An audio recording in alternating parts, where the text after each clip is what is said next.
Welcome to Thursday on the AM show. It's the B&B show, if you like. Benjamin and Bernice, welcome aboard. Now, this morning, we're going to be joined by Dr. Abu Sakara Foster. He is our guest as we review the papers.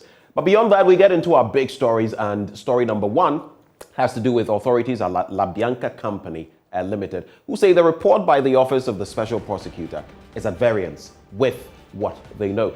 There are some extracts that we'll be bringing you from that statement, but management of La Bianca Company is saddened to learn of the recent publication of the alleged report by the Office of the Special Prosecutor regarding the activities of the company.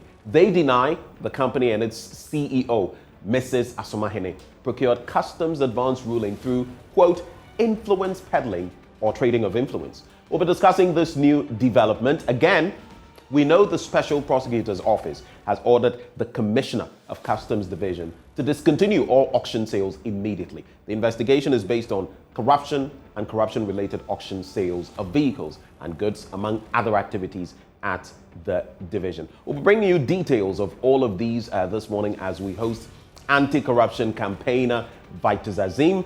Kweku Painsil is a lawyer. He'll be joining us with the legal dynamics. We also have Kofiga, Executive Secretary, Vehicle and Assets Dealers Union. We'll also be joined by Kobina Atabedu, a procurement analyst, to give us the fine details of why and how we ended here. But again, it's day two, the main fair of the 13th edition of the EcoBank JoyNews Habitat Fair. It started yesterday, it continues today, all the way till Sunday at the Accra International Conference Center. We'll be bringing you updates of that. You don't want to miss a beat.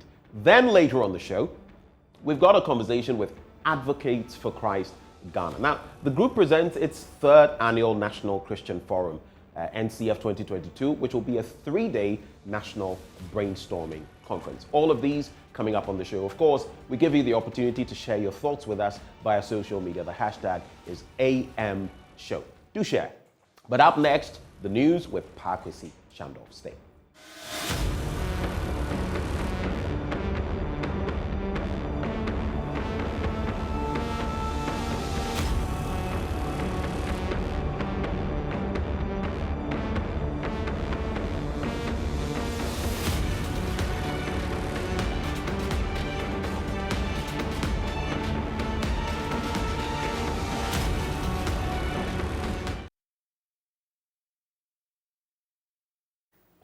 It's a bright morning. Welcome to the AM News here on the AM Show. My name is Pakwesi Shandov. It's a very first story. Now, there was a fierce exchange of words between Member of Parliament for Afram Plains South, Joseph Appiah-Boateng, and Education Minister Dr. Yao Osei-Edochum at Parliament's Government Assurance Committee. The minister had been invited to provide answers on promises he made to MPs in the House. However, the Afram Plains South MP was not happy about the demeanor of the minister, accusing him of not taking the committee serious and just sitting and laughing. Parliamentary correspondent Kweku Asante has the rest of the story.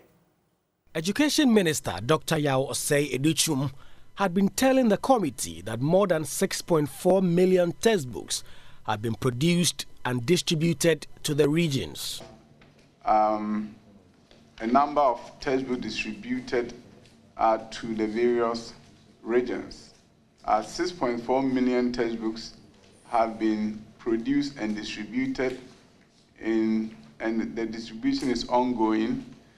This answer and the demeanor of the minister did not satisfy the NDC MP for Afram Plains South, who took on the minister in some strong words. Because all the answers that he's giving, it looks like he's not well prepared, and he's not prepared to come and meet the committee, and he has been sitting there laughing as if he's not being serious or something like that. Honorable member, please.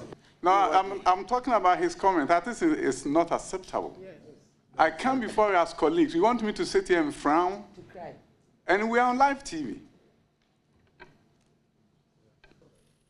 I'm giving you the opportunity to withdraw and please apologize and rephrase your question, please. Yeah, thank you. Thank you, Madam Speaker. I think first of all, Madam Chair. You see, first of all, when Minister came in, the answer that he was giving was false. He said that he has fulfilled all his promises. Meanwhile, it took more than 15 months, and yet schools hasn't received those books. And now you are calling me to apologize to the first false information that he gave to the House. I think that even makes it worse. I didn't lie to you. Honorable Minister. I sincerely withdraw whatever that I said earlier on. No? Progress there. There were a few more fierce exchanges between NDC members on the committee and the Education Minister as he provided updates on promises he had made to them on the floor of the House whilst answering questions. The minister fought back usually by saying that his position was right and that his ministry were doing all they could to deliver on those promises. The Committee on Government Assurances picks up those promises that ministers of state make on the floor of the House whilst answering questions. This sitting is the first in this life of the 8th Parliament. Earlier, Fisheries Minister Hawa Kumsin was expected to appear before the committee. She did not and sent her deputy, Moses Enim, who was also turned away by the committee. Fortunately, our first listed hearing, which required the appearance of the Minister for Fisheries and Aquaculture Development, could not, has been deferred. We cannot allow any deputy to stand in for her. So we require that it should be deferred to a favorable date. The committee also cautioned ministers against viewing their work as a witch hunt. I'd like to state that the oversight functions being carried out by the legislature through the Government Assurance Committee should not be interpreted as a witch hunt. The committee will continue its public hearing on Thursday, with Local Government Minister Dan Botry expected to make an appearance. For JoyNews, Kweku Asante, Accra. Now, away from Parliament, the rising cost of fuel in the country has heightened calls for environmentally friendly ways to get cars moving and also improve livelihood. According to experts, the country may face an environmental crisis if there is no shift from petroleum products to other alternative sources of energy. Samuel Mbura has more in this report, focusing on the use of electric cars in the country.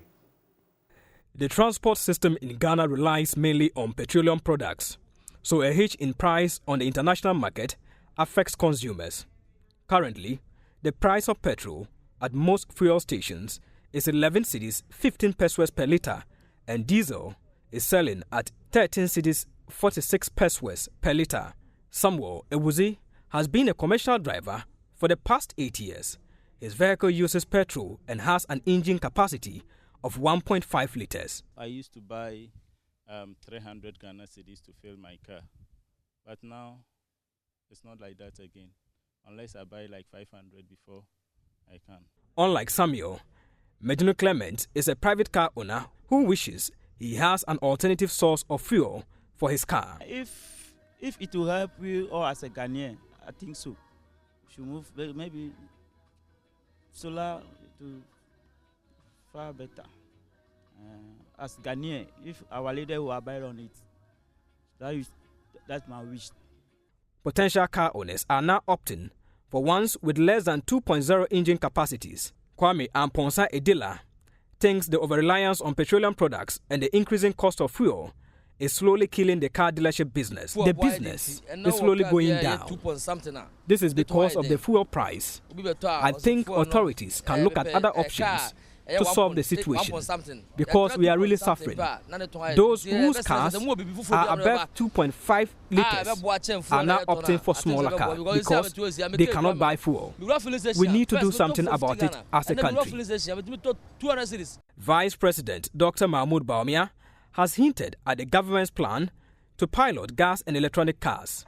If these high petroleum prices are going to be maintained, how is it going to affect our economy? Does it make sense to continue in the usage and importation of fossil fuel-driven vehicles. And this is why I'm very happy that the Ministry of Transport is already thinking ahead on these issues and going to pilot gas-driven as well as EV vehicles in Ghana very soon. Ghana has signed onto several conventions to protect the environment through the use of eco-friendly fuel systems. So is it time to consider the wholesale implementation of gas and electronic vehicles? Solar Taxi is a company in Ghana that deals in electrical cars. We are here to find out from them how they operate and how the market has accepted them. Eugene Amponsa is the goods and partnership lead here at Solar Taxi. Welcome to Solar Taxi. Yeah, this is an electric SUV, as you can see. This is a 400-kilometer car. 400 kilometers, so it can go as high, as far as 400 kilometers. Yes, please. Okay, so can you take us around the components? Is it like the normal cars, or what does it consist of? Okay, come and have a look. So, I'll take you through first, starting from the engine block. Okay. So the engine, is it a normal engine, or this one is a different engine? This is not a normal engine, okay? Yeah. So when you look at this, okay, over here we have the terminals and then the auxiliary batteries, okay? So when you compare this to like an ICE vehicle, an internal combustion engine, where you see the engine, this one does not have the engine. This one contains terminals, okay, and then the auxiliary battery for the dashboard. All right, so can we, where do you charge it? Is okay. it in the bonnet? No, not at the bonnet. So the charging port is at the other end. Let me open it. So you have to still open it like how you open for petrol? Yes, exactly. But other electric vehicles have different places where they charge. Okay. So this is the normal charge, okay? This is the AC charge. AC charge? Yeah, so they have an AC charge and then they have a DC charge. Wow, that's quite innovative. All right, so can we have a ride? Sure. Okay. Please be my guest. Okay, so let's see how it goes. This is a normal keyless car. Is a push to start. Okay. Yeah. So you put it here or in a way. Away from that, construction works have restarted in the two bottom townships to improve road infrastructure within the Techiman North District capital. The works, which began prior to the 2020 elections, were abandoned midway due to lack of funds. Some residents who are excited about the commencement of work say the project would bring relief to the people. Correspondent Anasa Bits now reports. Capital of the Techiman North District of the Borno East region. The district, since its creation a little over 10 years ago, has seen little in terms of road construction, with major road networks in Chobodom left untouched. The deplorable nature of the Chobodom town roads, according to the people, brought undue difficulties for residents, especially during rainy seasons.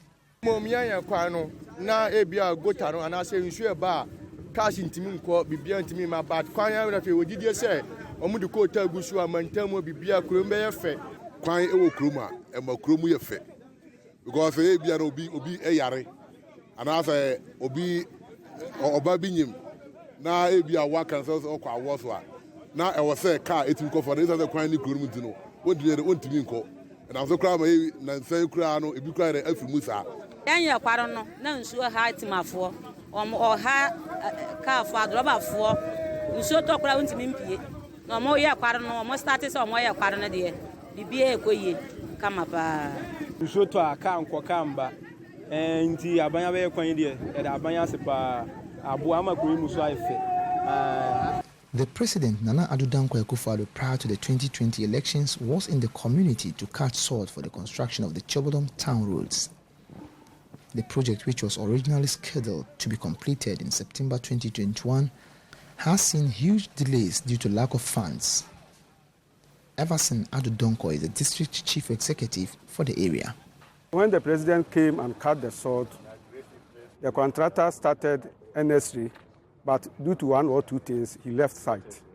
But when I assumed office, I decided to go and look for him.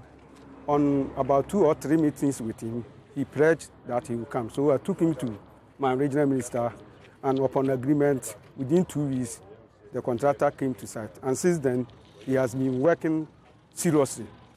He was, however, quick to add that the road network, when completed, will transform the Children Township, thereby raising the assembly's revenue.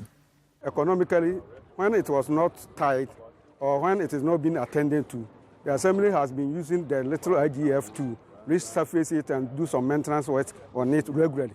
But now it is becoming bitumen. That routine maintenance will stop, so the assembly can save a lot there. And again, when the community has a facelift, it will attract businessmen and other business-oriented people to come and reside here. And that will boost our local economy into Obodom here. Bono East Regional Minister Kwesi Edujan, who was in the community to assess the progress of work, noted that the move forms part of government's quest towards improving various road networks across the country. You remember Nana Addo Dankwa, the president's first term of office, we made a lot of efforts towards the development of our roads in the country. And you saw serious efforts. Bono East region, authoritatively, I will tell you that almost every road in the region has been awarded. But this is an example to indicate to the country and to the people of the Bono East region that contractors have started arriving at their sites. The DCE, however, sent a passionate appeal to the president to help continue the abandoned Boyem-Misidan roads.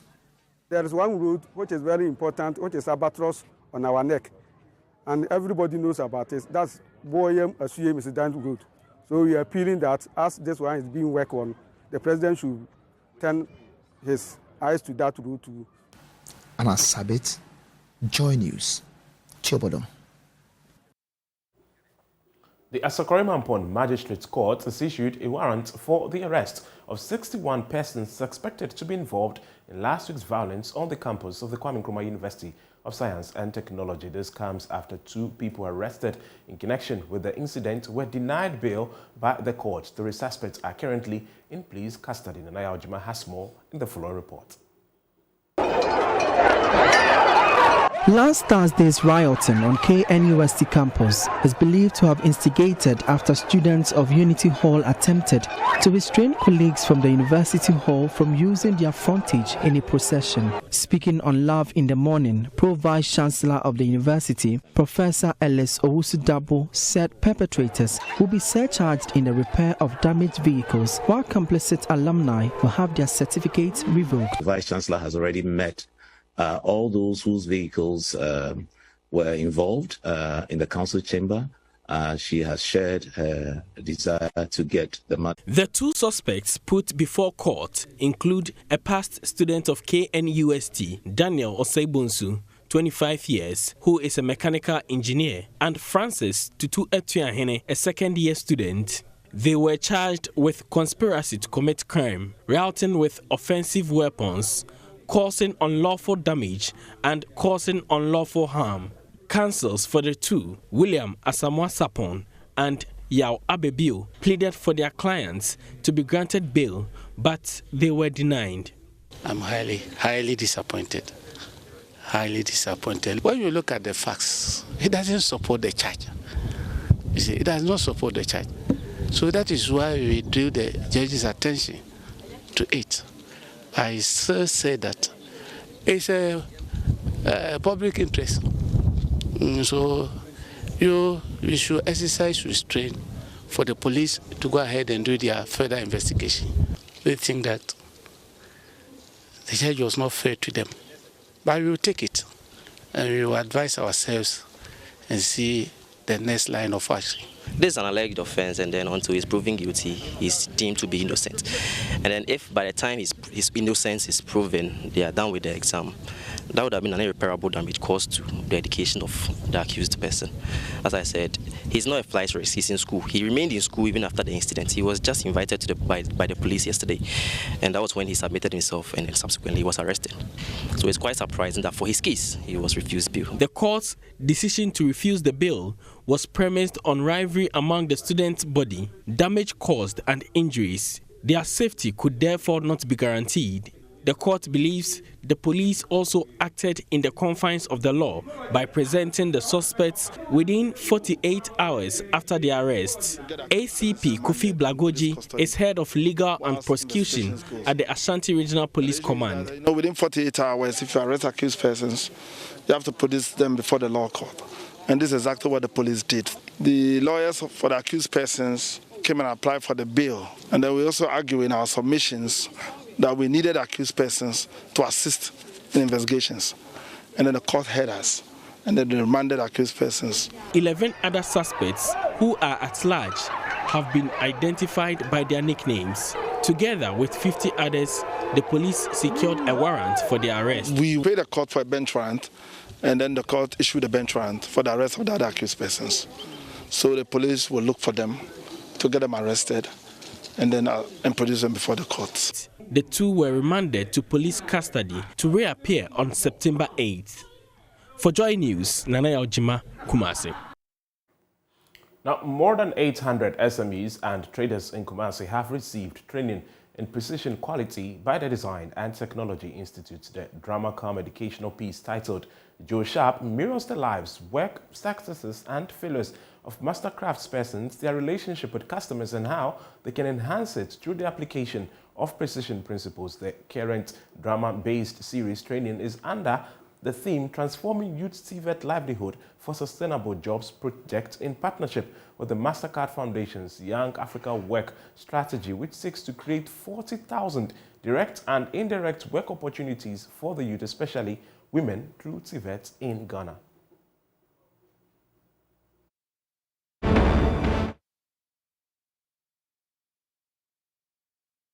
The current drama series-based training is under the Transforming Youth TVET Livelihood for Sustainable Jobs project in partnership with the MasterCard Foundation's Young Africa Work Strategy, which seeks to create 40,000 direct and indirect work opportunities for the youth, especially young women, through TVET in Ghana.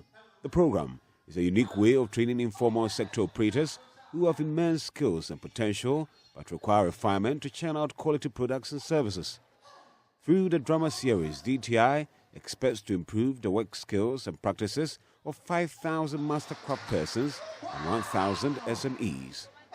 According to the project coordinator of DTI, Kwame Opompepra, 78% of the trainees have attested to high work ethics and registered their companies as well. The benefit is that it would improve their markets. I'll give you a typical example. The things that we started with them already. And after we've trained about 1,000 people, about 78% of these people trained have now gone to register their companies. And this is a very good thing, because if somebody wants to do business with you and you've not registered your business, the person cannot sign any contract with you. And until we prepare ourselves, you know how to do the thing, but you are not ready for the market. People are looking for people to do business with, but he doesn't know of the entity. He knows of only one person. And this is one thing that we are bringing to fore, that aside the fact that you can do the work that you do, you should be recognized in the ecosystem. And that is one of the very benefits that is coming to them. We have master craft persons who are getting bigger contracts because now they can now organize their spaces well. Participants were optimistic the engagement has been revealing and will help them secure more contracts. Eric Bwachi Yadom is the chairman of the Ashanti Regional Branch of the Ghana National Tailors and Dressmakers Association. Our members complain we don't have contracts, we don't have this, we don't have that. The government has neglected us. But it's just a little thing that we are not doing. That's the reason why. Somebody has worked for so many years, but the government doesn't know him or her, because the corner he or she is, the government did not see him, he is working. Sometimes people go for the contract, they are not artisans, but because they are close to the government, they can go for the contract and then they come and pick us and do the work for them. So I think what they are teaching us today, we will work on that and then we come to limelight so that we can get contract and then work for that. Mrs. Abigail Kwanzaa is chairman, Ashanti Region Hairdressers Association. The program has been very helpful, she says. It has educated us on how to attract and retain customers. We should try and hold this program quarterly. But ye ba training ya be sua niema wa hai e ma ye hunu se o se yetimi de ye niema nyina tutu. Reporting for JoyNews, Kwesi Deborah. That'll be all for the news. My name is Pakwesi Shandov. The show continues with Benjamin and Bennett.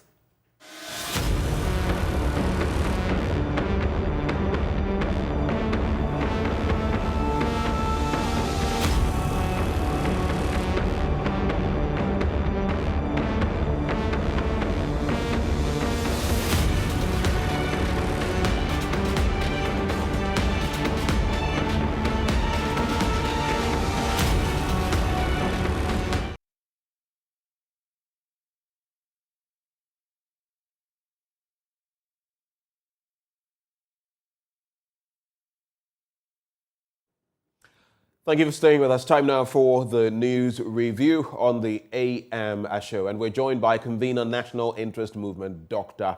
Abu Sakara Foster, who is our guest one more time.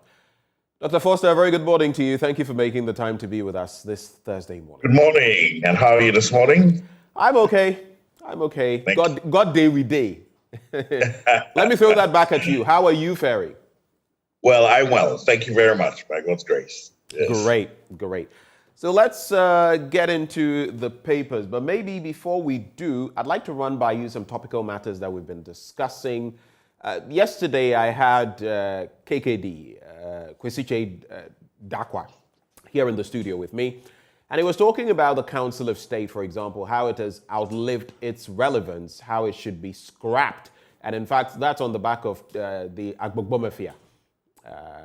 Togbi Afede, the 14th, and what he says that Agbogbomefia of Asogli, I should add that, and what he says about returning the over 300,000 he did of his ex gratia.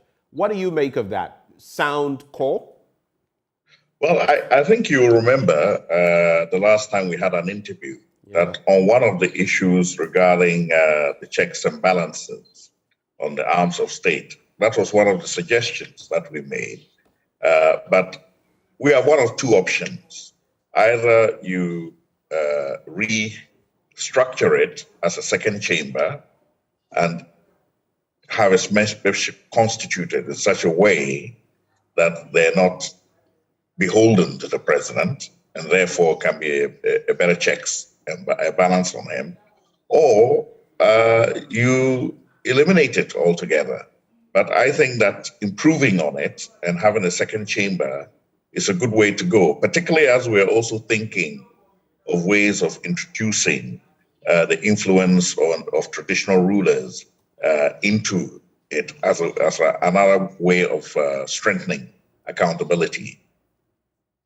And so for you, it should be scrapped.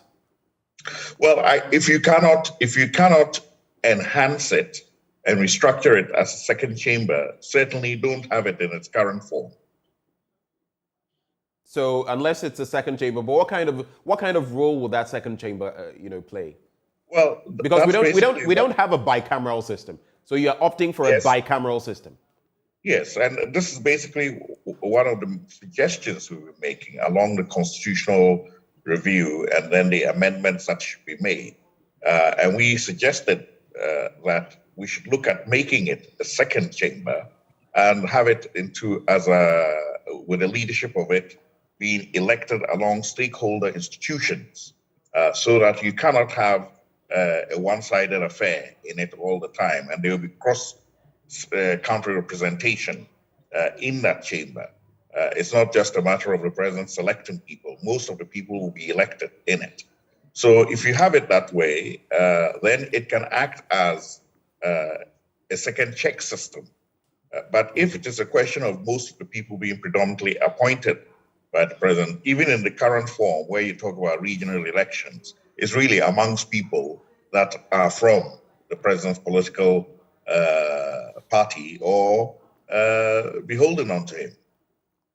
Two other things he says very quickly that I want to run by you, especially as you're in the position you occupy. I want you to share your thoughts on this. One, he says for speaking truth to power, he is being threatened. He's getting all kinds of calls that he could very well die. That there is that threat. But he's spoken to his father, and his father says even if that were to happen, he should go ahead speaking the truth.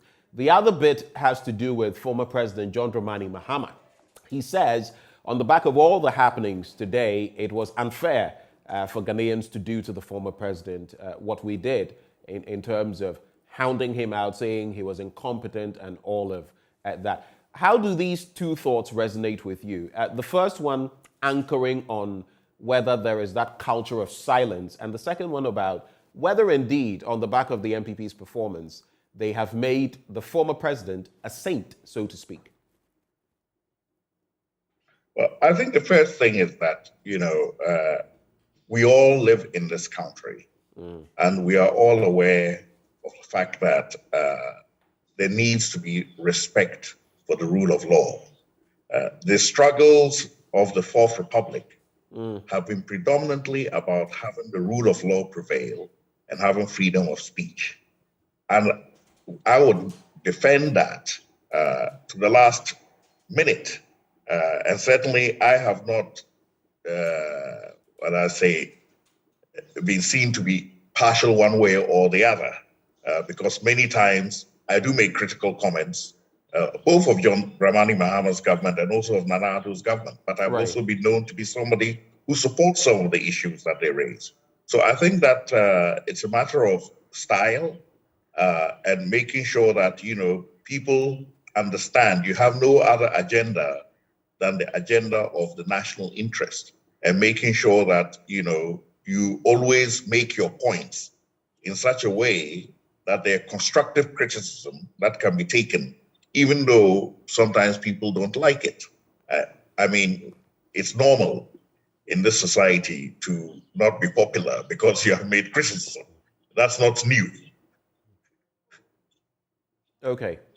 And the other aspect on the former president, do you feel on the back of the performance of the MPP, in a way, the former president has been vindicated? Well, I think a lot of people are comparing really the economic hardships that we have now, compared to the economic hardships we had during his tenure. And it is clear that, the economic hardships we have now are severe compared to the economic hardships we had under his period. However, having said that, I think let us examine this trend. Ghanaians always find that the government that comes after they've complained about the previous government always brings harder economic conditions than before. During Mahama's time, people complained because they thought, during Kufuor's time, things were a lot better. During Kufuor's time, people complained because they said during Rawlings' time, things were better. So what this says is that there is a deep underlying trend, a flaw in the country's economy, where it's sliding negatively to the point where we are just reduced to maintaining government. And that is a dangerous thing, because it means that our deepening debt as a nation limits what we can do to alleviate pressures on people. That trend did not start with John Dramani Mahama. It started a long time ago. And IEA has done a very nice job of plotting this data for us so that it is unequivocal, because the debt profile gets deeper and deeper and deeper. There's never a time in which it goes back. The only time in which it went back was during Kufuor's time, when we were being forgiven some of our debts. But since then, it's been one trend downwards. Now, under those conditions, it is very difficult, if you are not generating more income than you are spending, to create better conditions for people. And then you're forced to face the reality, as we are now. I think the problem is when people give a false sense of how good things are going to be, and then we fall into the trap of believing that, things are going to be so good, the suffering is going to end, but that trend keeps going down, and then you're faced with a new reality, particularly when it is temporarily alleviated by borrowing huge sums of money, which are not put into the growth areas of the economy so that they can actually alleviate the problem. So we are where we are now, and the real issue is, what are we going to do about it? What are we going to do? Are we going to stop and take a deep look at ourselves and say, yes, now we need to make a fundamental change? And if we're going to make that fundamental change, we should use this going to IMF for the 17th time as the opportunity to do that. Let's not just go there to get enough money to maintain our interest payments on loans, and then, meet government wages, and then survive for a time, and then again, things get very bad, and then we go back there again. That is the trend. Right. So this time, let's say, look, we have to grow the box that generates our income so that there is a surplus beyond what we need to run the state. And the things that we need to do that mean a restructuring of our economy. And we must do that. We know where we need to do it. Right. We need to do it in agriculture and manufacturing. Let's stay on the bit of the economy as we get into the Daily Graphic newspaper, Doc. A decision on IMF can't be blamed on government. President Akufo-Addo says so. There's also a Graphic LOC partner to deliver world-class African games and make prompt payment of royalties to mining communities. That's the Chamber of Mines CEO. On the back page, 3 hygiene schools receive lab and office equipment, and UG 2010 medical school class hands over water system to BQ Hostel. But let me quickly take a look at that story on the economy. It says, the decision to seek an International Monetary Fund supported program cannot be blamed on the government, President Nana Addo Dankwa Akufo-Addo has said. He said while a section of the public blamed the government for mismanaging the economy, the situation was way beyond the making of the government, as it was occasioned by current global crises, which had not spared other economies around the world. Quoting him, he says, in fact, the big difference that we're having in Ghana today and why we have gone back to the IMF is that everybody recognizes it is not as a result of my mismanagement, as was the case during the tenure of the previous government. I want to hold right there and put some pointed questions to you. We know that currently, Dr. Foster, inflation has hit levels that we've not seen in some 20 plus years, since 2003 December. We know that the cedi's depreciation has affected our currency to the point where it's the second worst performing currency in the world, only second to the Sri Lankan rupee. And we see what has happened in Sri Lanka. We know that interest rates are soaring. Of course, the monetary policy, as the central bank has hinted, might go up even further. When the president says, my administration is not to blame, is he right? And again, the comparison that is often made between Mahama's economy and Akufo-Addo's economy, which one for you is better? Well, I think the first thing is to respond to the president's statement that the decision cannot be blamed on government. Well, it may be the case that that decision cannot be blamed on government, but the politics around it and the atmosphere created around it is solely government's responsibility, because it was them that made an issue about going to the IMF and made it a political issue by saying they would never go to the IMF and making it seem as if going to the IMF was a bad thing. So once you put that out there in the public domain and people buy into it, that you're good and your things are good because you're not going to the IMF, then when the opposite happens, they're going to ask you, so what happened? So I think that we have to be fair and look at this in the context of the atmosphere that the government itself created around the issue of the IMF. Now, if things were sliding, and things started sliding long before the issue on Ukraine, and as I explained to you, we've always had this deep-seated issue of how we correct the structure of the economy so that we can control our expenditure and increase our revenue and stop, this business of always borrowing money just to maintain and keep our heads above water. So if that was the case, And the president spoke to it in his inaugural address and his address to the nation of the state, when he said categorically that the issues are structural and we must deal with them. The question then is, if they're structural, what were the measures taken to correct the structure? Right. So if those measures had been taken at that time, perhaps we wouldn't be going to the IMF so readily. And there's nothing wrong going to the IMF if our going to the IMF was indeed to correct the structural flaws in the economy. And that, for me, is the issue.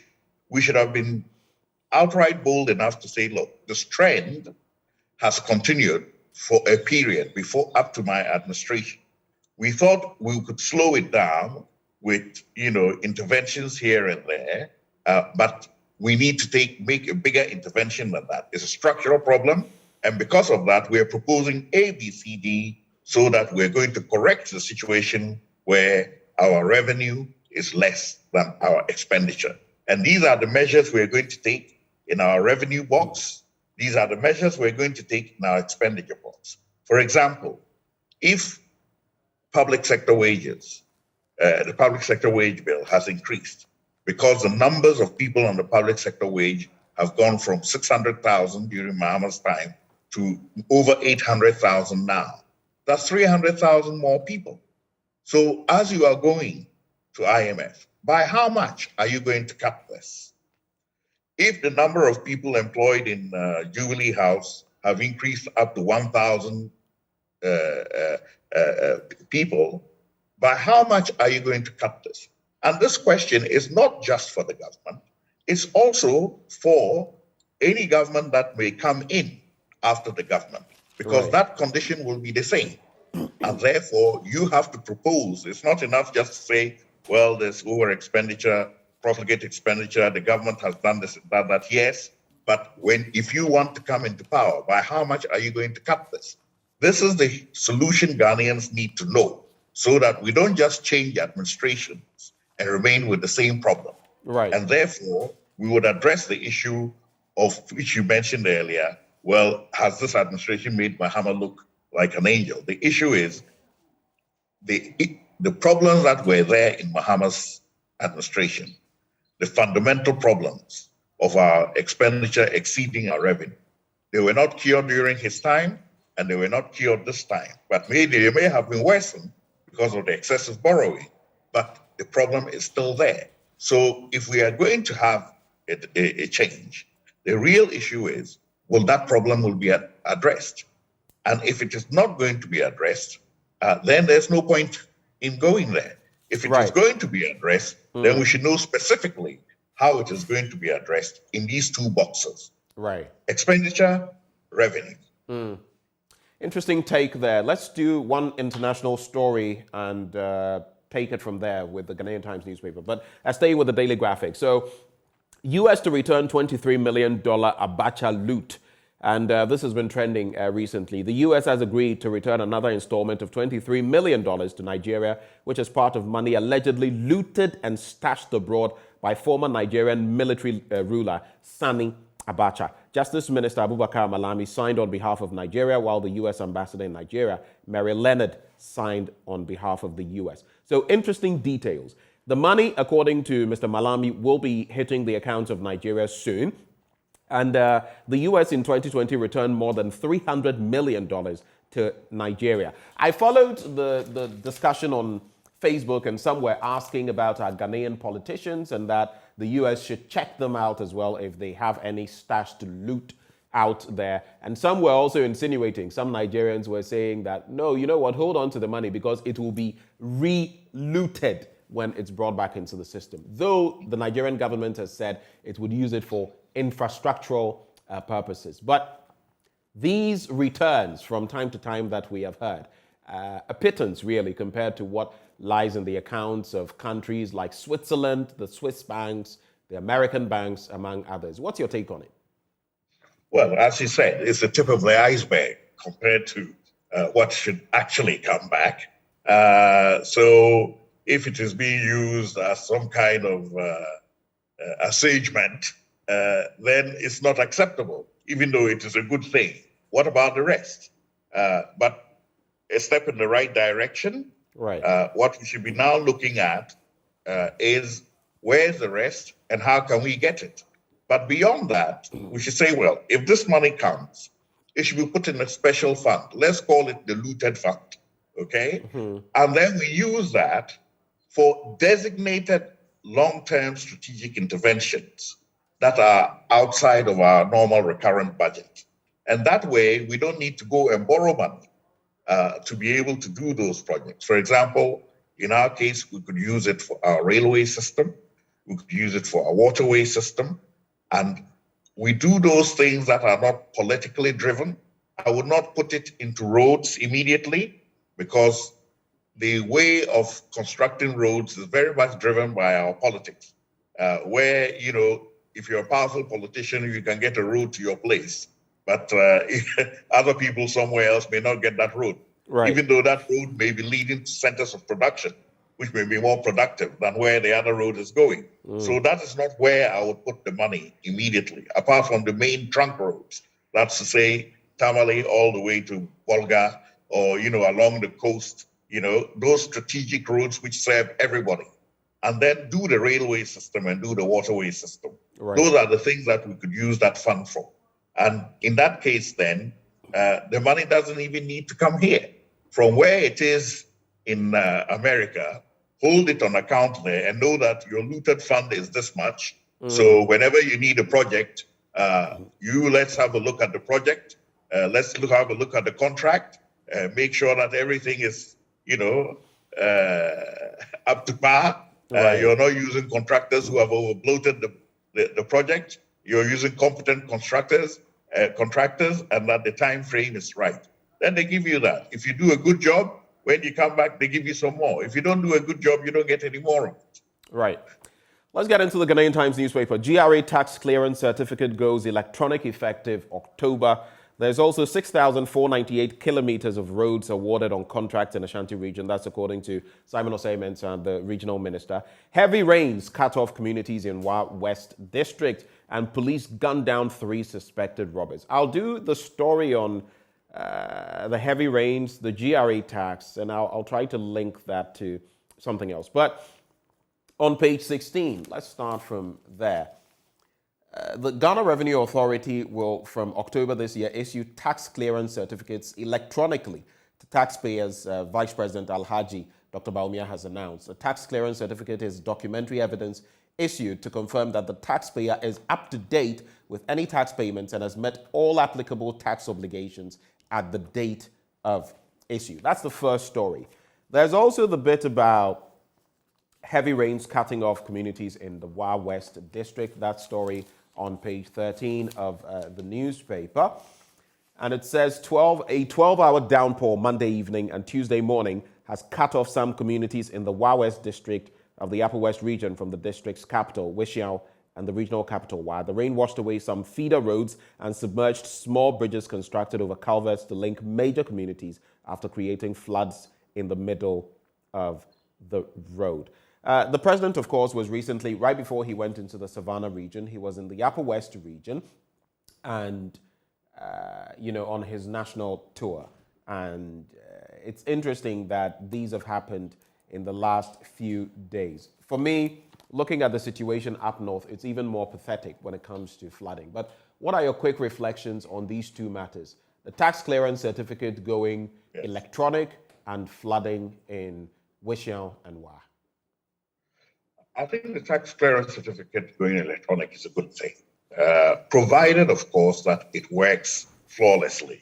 If you do this and then the system doesn't work, you create a lot of problems for people. Right. So I would say that the transition part of it should be handled in such a way that both the manual and the electronic are available for a period, so that if you're having problems with the electronic one, you can then go to the manual. But or when you arrive there, even for the manual, they will assist you try and do the electronic one before they do it manually if there's a real problem. So I think the transition really is the issue. It's always a good thing when things are made simpler and more accessible to everybody. So that's a good thing. The second thing on the floods, I would say that this is not the first time, or the second, or the 10th, as a matter of fact. We've always had issues with this flooding. And the reason is that the channels contain less water, or can contain less water than is available at a given period of time. And we know when that excess water usually occurs, if you look at the flow patterns or the occurrence of these floods. So we can get a clear estimate of the total quantum of water that can be held in those channels without flood occurring. And by calculating this, we can do the dams off the main channels so that we hold this excess water which causes the flooding. Right. And that's basically what I mean by investment in key infrastructure, waterway systems that will control the flooding, provide areas for irrigation, and provide motorable transport along the waterway systems, which is the cheapest form of transport, and alleviate the burden on our roads. Right. This plan has been on the drawing board since the First Republic. Can you believe it or not? Ada, there was a support supposed to be at Ada with locks at Kong and Akosombo, which means that straight from the sea, from that port, barges can be lifted. A lock is a lift system for boats. So when it gets to the dam at Kong, it can be lifted up to the next water. And then when it gets to Akosombo, it's lifted up. And you go all the way to Bipe, which is an inland port. And that will serve the entire inland areas, including Burkina, etc. All the business for Burkina and Niger would come here. So if we do these waterway systems, the floods actually, the water that is causing the floods would actually be a bonus to us. Right. Instead of being a negative. Right. So we need to invest in these things. And they're not things that you can do a little bit here now, and then maybe next week you do another little bit, and the year after that you do another little bit. Because when the water comes, it's very powerful. It will erode all the things you've done if it is not sufficient to hold the water. So this is just something we need to address once and for all. Once and for all. Thank you, Doc. Another story there, 14 grabbed for premixed fuel diversion, illegal sand winning. Story on page 3. You can grab a copy of the Ghanaian Times newspaper and get the details. The Daily Guide newspaper now. US-based Ghanaian convicted for romance scam. Story on page 6. There's also NDC stages political coup, in quotation marks, in Ashanti. Of course, there's been talk about Asiedu Nketia, the General Secretary, gunning for the chairmanship position of Samuel Ofosu-Ampofo. And I've heard Ofosu-Ampofo speak in recent times about the fact that he is ever prepared for any challenger, but whether Johnson Asiedu Nketia will actually go for that position is another matter altogether. I have two interesting stories here that I find curious, but anyway, headlines. Attempt to nail customs boss in tax evasion backfires. Story on page 3 of the Daily Guide newspaper. And then government removes incentives for corruption. That's also on page 3. Would that we actually did that. Let's also get into the business finder. Museums and castles will lead tourism in the next 5 years. Executive Director pledges. COP Tiwa did not comment on Namwan's prosecution. That's according to the APC. And issuance of tax clearance certificate to be automated soon, as I made mention of. But right before we go, Doc, I'd like you to just give me some information. I know in recent times a 13-member constitutional review committee was set up, of which you are a member, and it was the Parliamentary Affairs Minister, Oseche Mensah-Bonsu, was there. He was on hand to actually do this. We had the 2010 Constitutional Review Commission. Now we're having this. What has changed? What made you agree to be a party to this? And maybe would you, on the back of the earlier discussion we're having about Council of State, would you opt for the scrapping of Article 71 so that all this business of ex gratia and others will go? I think the first thing is to look at the process of the constitutional review that is going on. This is a committee that has been commissioned by the leader of the majority, Honorable Chebun Subensa. And so you're looking into the work of the 2010 committee?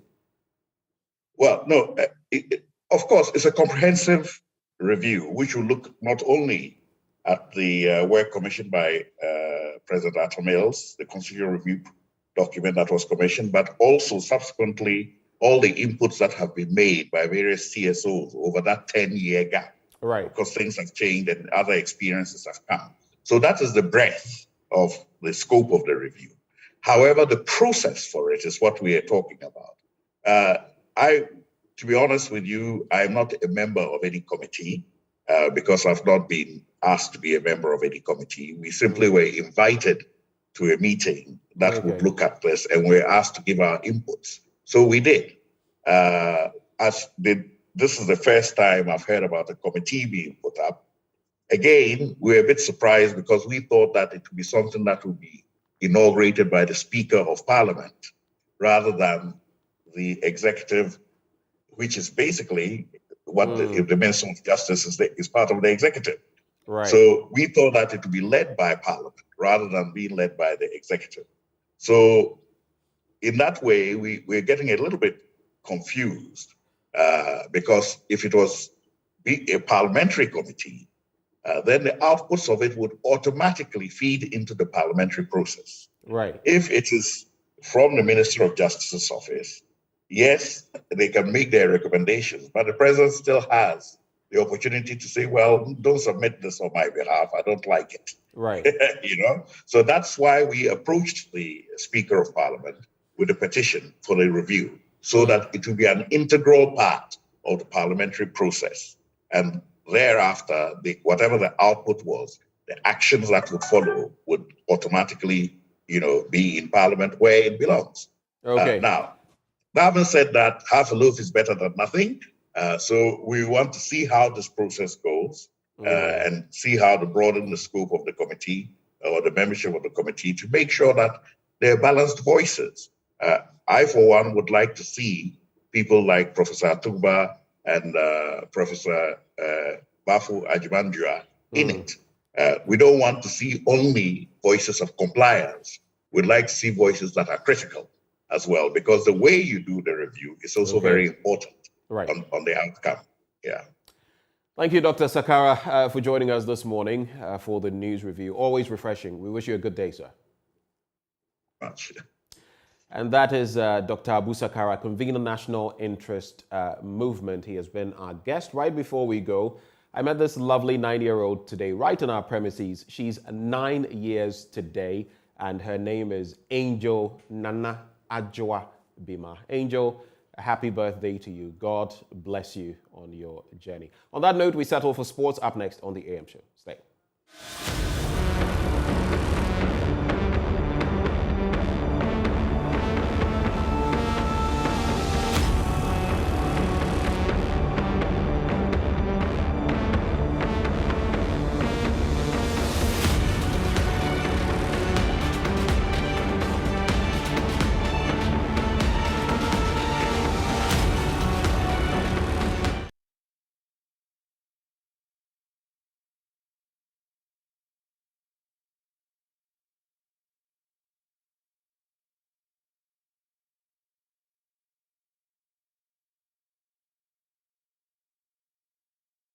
Good morning. Welcome to AM Sports. I am Muftau Nabila Abdullah.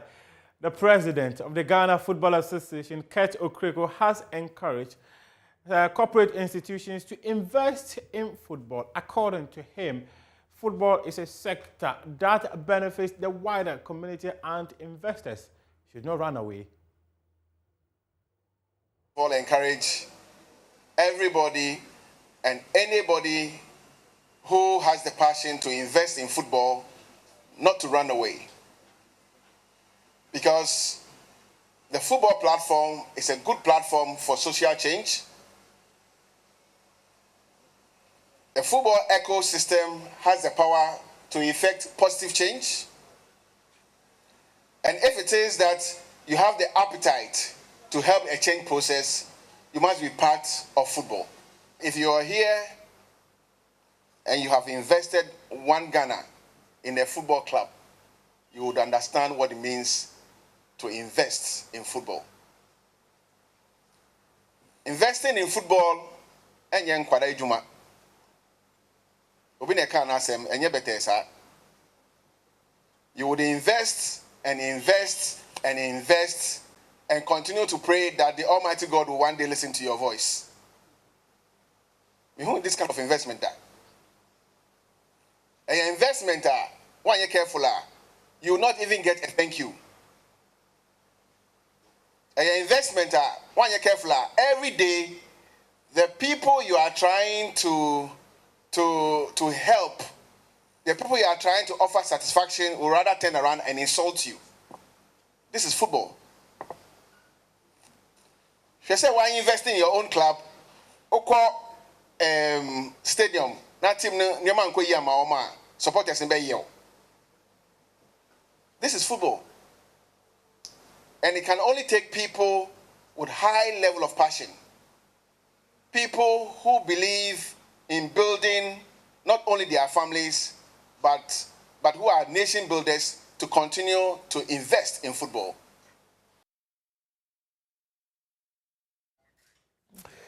Keto Kreku there, encouraging investors to invest in football. Let's do the Division 1 Super League, and in Swatriman, they got the better of Tamale City after a 1-1 stalemate, and they won 4-5 on penalties to secure a ticket in the grand finale.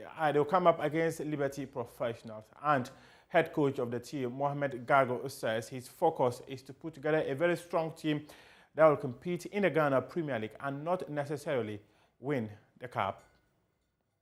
Well, magnificent. I mean, I will only do one thing by congratulating the boys for standing on their feet and going through all these things, I mean, till the end of the game. I mean, you could see we started playing 10 against 11 when our player was fouled. Instead of giving the infringement to us, rather we were being punished and shown a red card. I mean, I will congratulate them again for being able to stand. This is a show of character, and I am very glad that these boys have made it. I mean, you'll be playing against Liberty Professionals in the finals on Friday. Is this a trophy you want to get your hands on to serve as an important morale for your boys ahead of the Premier League campaign? Well, I mean, before we even got here, I said that coming to win this trophy was not my goal. My goal is to come and put the team in shape.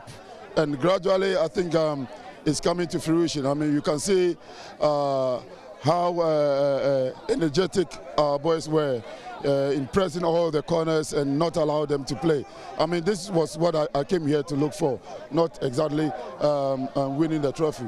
And here we are finding ourselves in the finals. I mean, for me, this is already an achievement. I mean, you can see we have all new players that we've put in together, and we are beginning to get to know each other better.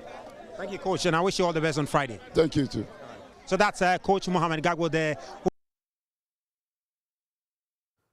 Still on the Division 1 Super League, spectators had thronged to the Chebi AstroTurf wanting to catch a glimpse of the semi-final matches that were played on Wednesday. However, security was unable to contain them. A member of the Division 1 Super League committee is George Afoklenyo, and he says in the grand finale, security will be beefed up for the match between Inswatriman and Liberty Professionals.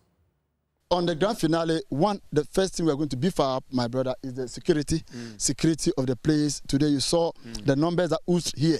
Awareness has been well created. Now people are ready for the product, they are enjoying it. And so security is one thing we are going to beef up. Also, I think we need to do more of conscientization. Some of the people have never seen such a tournament here.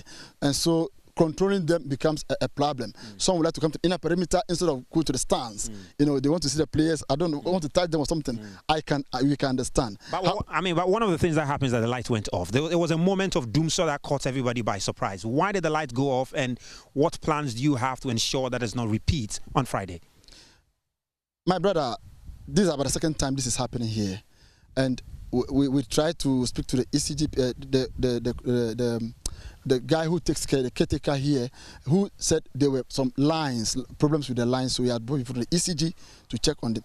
I came to see one guy, electrician who was working on it, who told me what was wrong, okay, and that he had worked on it, only for it to repeat itself shamefully. So on Friday, there's assurance that this is not going to repeat itself, isn't it? Well, we're going to go extra mile to make sure that this does not repeat itself. I mean, which dignitary should we expect on Friday, because it's the climax of this wonderful week of football?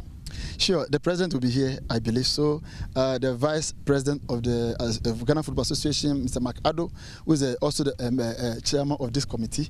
No, who also Gary. I expect him. Gary, I expect him to be here too, because you're a member of this committee, and a lot of people I know, people who matter in Ghana football, I believe, who make their journey to Chebi toward this grand finale.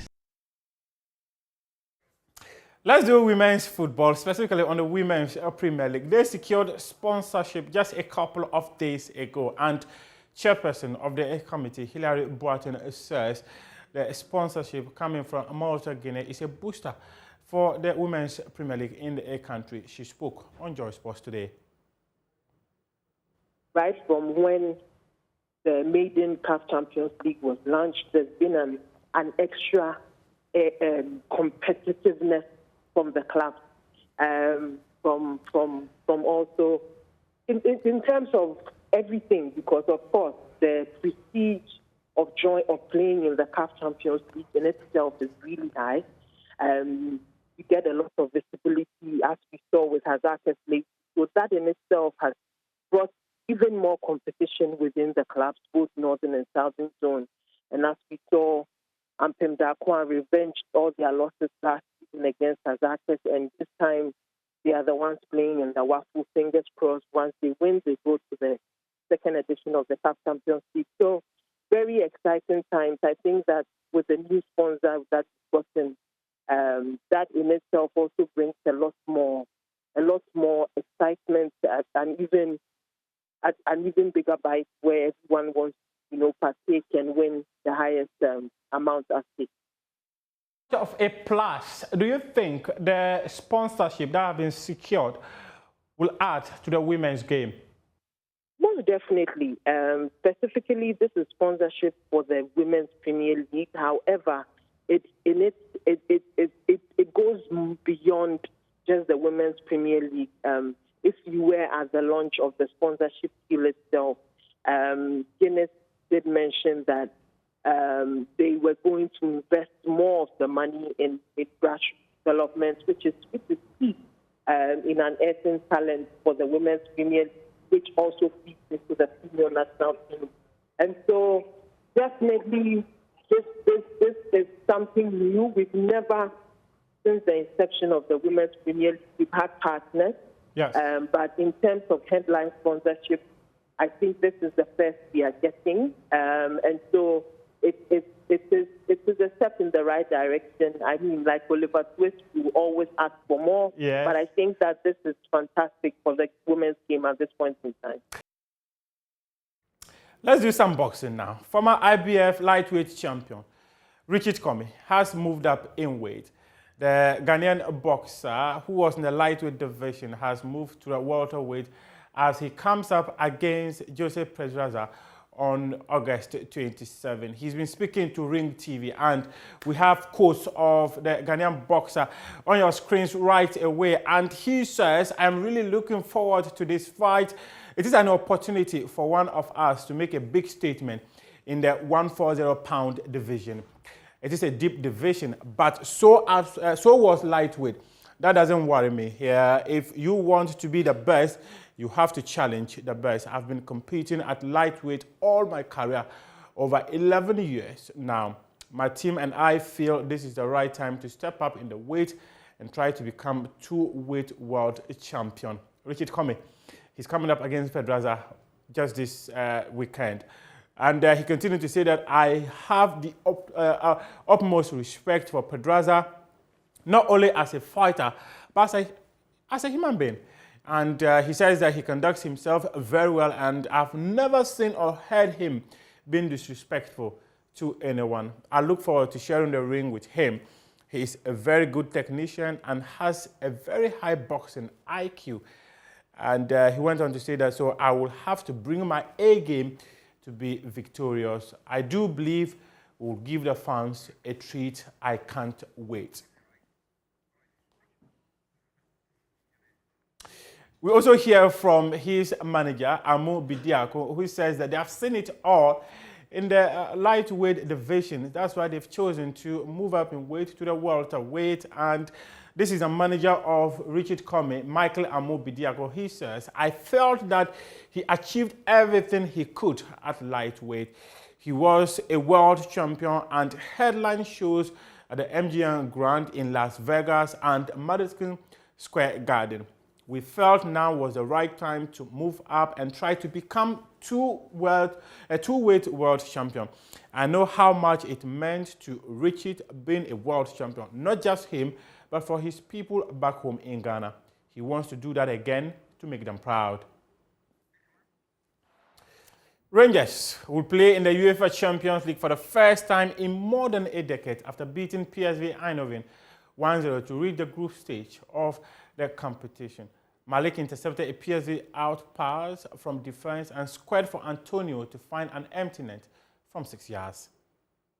Let's wrap up with the third round draw of the EFL Cup, and it is going to be Manchester City versus Chelsea.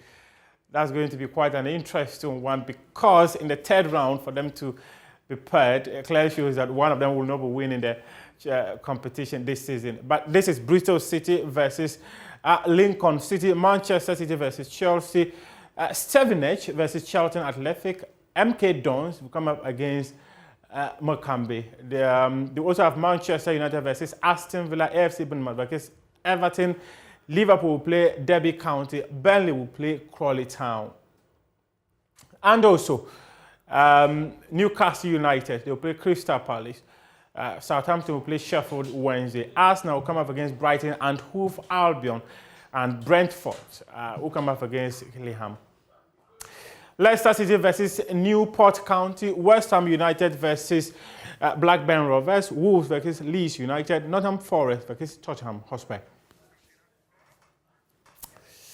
And this is how we wrap up AM Sports here with me, Muftau Nabila Abdullah. Joy Sports understands the Ghana Football Association has reached an agreement with Tunisia for a friendly match ahead of the FIFA World Cup. The FA are expected to confirm that friendly match pretty soon.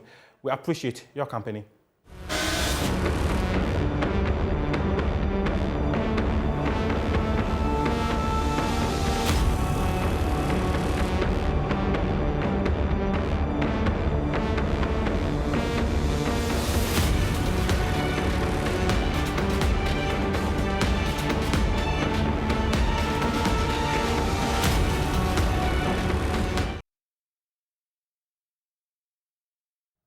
Well, let's get into that story to do with La Bianca, their response which they've put out, and of course what the special prosecutor is proceeding with as far as the Customs Division is concerned. Joining us for that all-important conversation, Kweku Painto is a lawyer.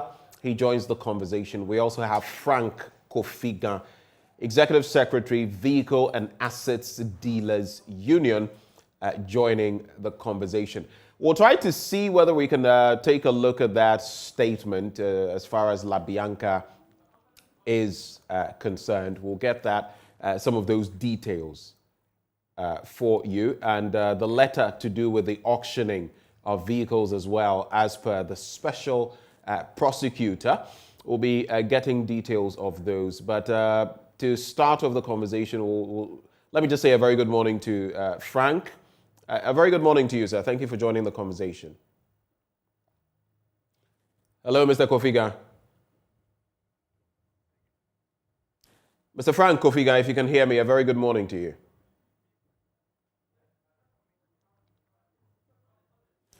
Mr. Kofiga, you would have to unmute. Let me also say a very good morning to Lawyer Painto. Hello, Mr. Painto. Yeah. Is that Mr. Painto? Hi, good morning. Great. So Mr. Painter is online. Frank Kofiga is also on a line. If we have the statements, we'll put them up. If not, we'll just start the conversation from there. So I'll start with you, Mr. Painter. From the legal standpoint, we've had this back and forth between La Bianca Company Limited, which is saying the report of the Office of the Special Prosecutor is basically bogus and that it's at variance with the reality of what happened. So let's start with the auctioning of vehicles first, as per what the Special Prosecutor has been putting out in recent times. We'll put up that statement for you to see. And so there it is on your screens. Customs Division of Ghana Revenue Authority. And the letter reads, the Office of the Special Prosecutor has commenced investigations into suspected corruption and corruption-related offences in respect of auction sales of vehicles and other goods by the Customs Division of the Ghana Revenue Authority between the 1st of July 2016 and the 15th of August 2022. On 19th August 2022, the Special Prosecutor directed the Commissioner of the Customs Division to produce the following to the Office of the Special Prosecutor on or before the 30th of September 2022. 1, the particulars and clear description of all auctioned items. 2, the quantity of all auctioned items. 3, the prices at which the items were auctioned. 4, the date of each auction sales. And 5, the full names, addresses and telephone numbers of the successful bidders at all the auction sales. The Special Prosecutor further directed the Commissioner of the Customs Division to immediately halt and discontinue all auction sales till the investigations are concluded. It's signed by Kisi Ajabing, Special Prosecutor, and it's dated the 22nd of August 2022, which is Tuesday. So let's quickly get into that. Frank Kofiga, let me kickstart the conversation with you. The auctioning of vehicles and the practices that the Customs Division is known for. Are there any loopholes that you see? Are there any things that you see that are problematic when it comes to the auction of vehicles? Let's start the conversation from there. Yeah, good morning to your viewers again. I think that auctioning of vehicles at the port over the years has been one of the main problems for dealers, or I would say importers in general. Now, you realize that the policy or the regulation that the customs use in this process, like we said earlier, has outlived its usefulness because it doesn't actually meet, or it doesn't actually add up to today's operations at the port and today's economic situations. And then we've asked on several occasions that that particular regulation be reviewed. Now, you realize that there is a regulation that states that if an importer brings in goods, you have up to about 90 days to clear them out of the port, failure to which the goods will be auctioned. Yes, I think those regulations were put to curb the backdoor channels that people use in getting their vehicles out, or using other means which actually are not the traditional means in getting the vehicle out. But be that as it may, the process itself of auctioning is, I would say, has become cancerous because people have taken advantage of the system to sort of take properties and goods that belong to people. One of our dealers actually had a near-death situation at the port, which involved a vehicle of his. The vehicle came in, was 56 days at the port. He imported about 6 vehicles, was able to clear 4. He couldn't clear the last one. Failure to do that meant that when he went to the port after 56 days, the vehicle was nowhere to be found. They went to all the yards, all the parks at the port, from Bond to Golden Jubilee. The vehicle was nowhere to be found. So they went through the investigative department, headed then by Mr. Atta, and then they realized that the vehicle has been sold to somebody. were not able to trace the vehicle. There were no documents actually to trace who the vehicle was sold to, who got the vehicle, and from where. So he had a contact at DVLA. They were able to put an AT&T on the chassis number, and then to our utter dismay, somebody went to the 37 DVLA office to register this vehicle. Then we realized who the vehicle was sold to, and then the price at which the vehicle was sold. It was a very sad situation, knowing that we have such loopholes, and then some custom officers have taken advantage of it, and then they are actually, I would say that's a form of misconduct at the port. But to say the least, you have to commend government for the introduction of ICOMS and the Unipass system, which has sought to cut down at a large extent some of these practices. Right. But the auction bid of the goods at the port till today is still cancerous. Why is it so? You've elaborated on a number of matters. Recently, for example, we saw how some person reports that vehicles he was due to pay for, a particular vehicle was in excess of what? 200,000. He couldn't cough up, what was expected of him, but gave clear indication that he would be able to do so within a period of time, about 3 months. That was disallowed, yet the same vehicle was sold at a much lower price. In fact, a mind-boggling price, a little over 30,000 cedis. How, in effect, can this happen? Or is it just the cancerousness that you speak of, the corruption that could be at play? It's the consciousness I'm talking about, because it looks like the human factor it looks like it's like a cartel. It's like a cartel there. So you are unable to get these, even if there are mediums to which you can pay in installment, or you can be given some rebates or whatever, depending on the sum of money you are paying, you cannot even assess it, because before you even say jack, somebody has already taken note of the vehicle, somebody has already pinned your vehicle and marked the vehicle down, and then it has to go. And like you said, for the right word, I'll say these vehicles are sold at peanuts. Okay, so government actually is losing a lot of revenue at the port. If the person was to pay 200,000 Ghana cedis for for the vehicle, and the person can do that in 3 months, why wouldn't there be an arrangement where the person can actually pay in installments, or the person can pay overtime? But before you even pay, even if there is an arrangement, before you are allowed to pay, you should know that the port charges, the rent charges that will accumulate before you pay, it's still better you even leave the vehicle to government to do whatever they want to do with it. Let me come to Mr. Paintsall now. How curious is it that we see these developments rearing their ugly heads? I mean, to be realistic, it wouldn't be something that is new, but from what you have seen per the law, how problematic is it, and how crucial is it that the OSP is focusing on this aspect of our customs dealings? Thank you. I'll put it this way. A lot of the problems that we have in Ghana are self-inflicted. And they are self-inflicted because we have all chosen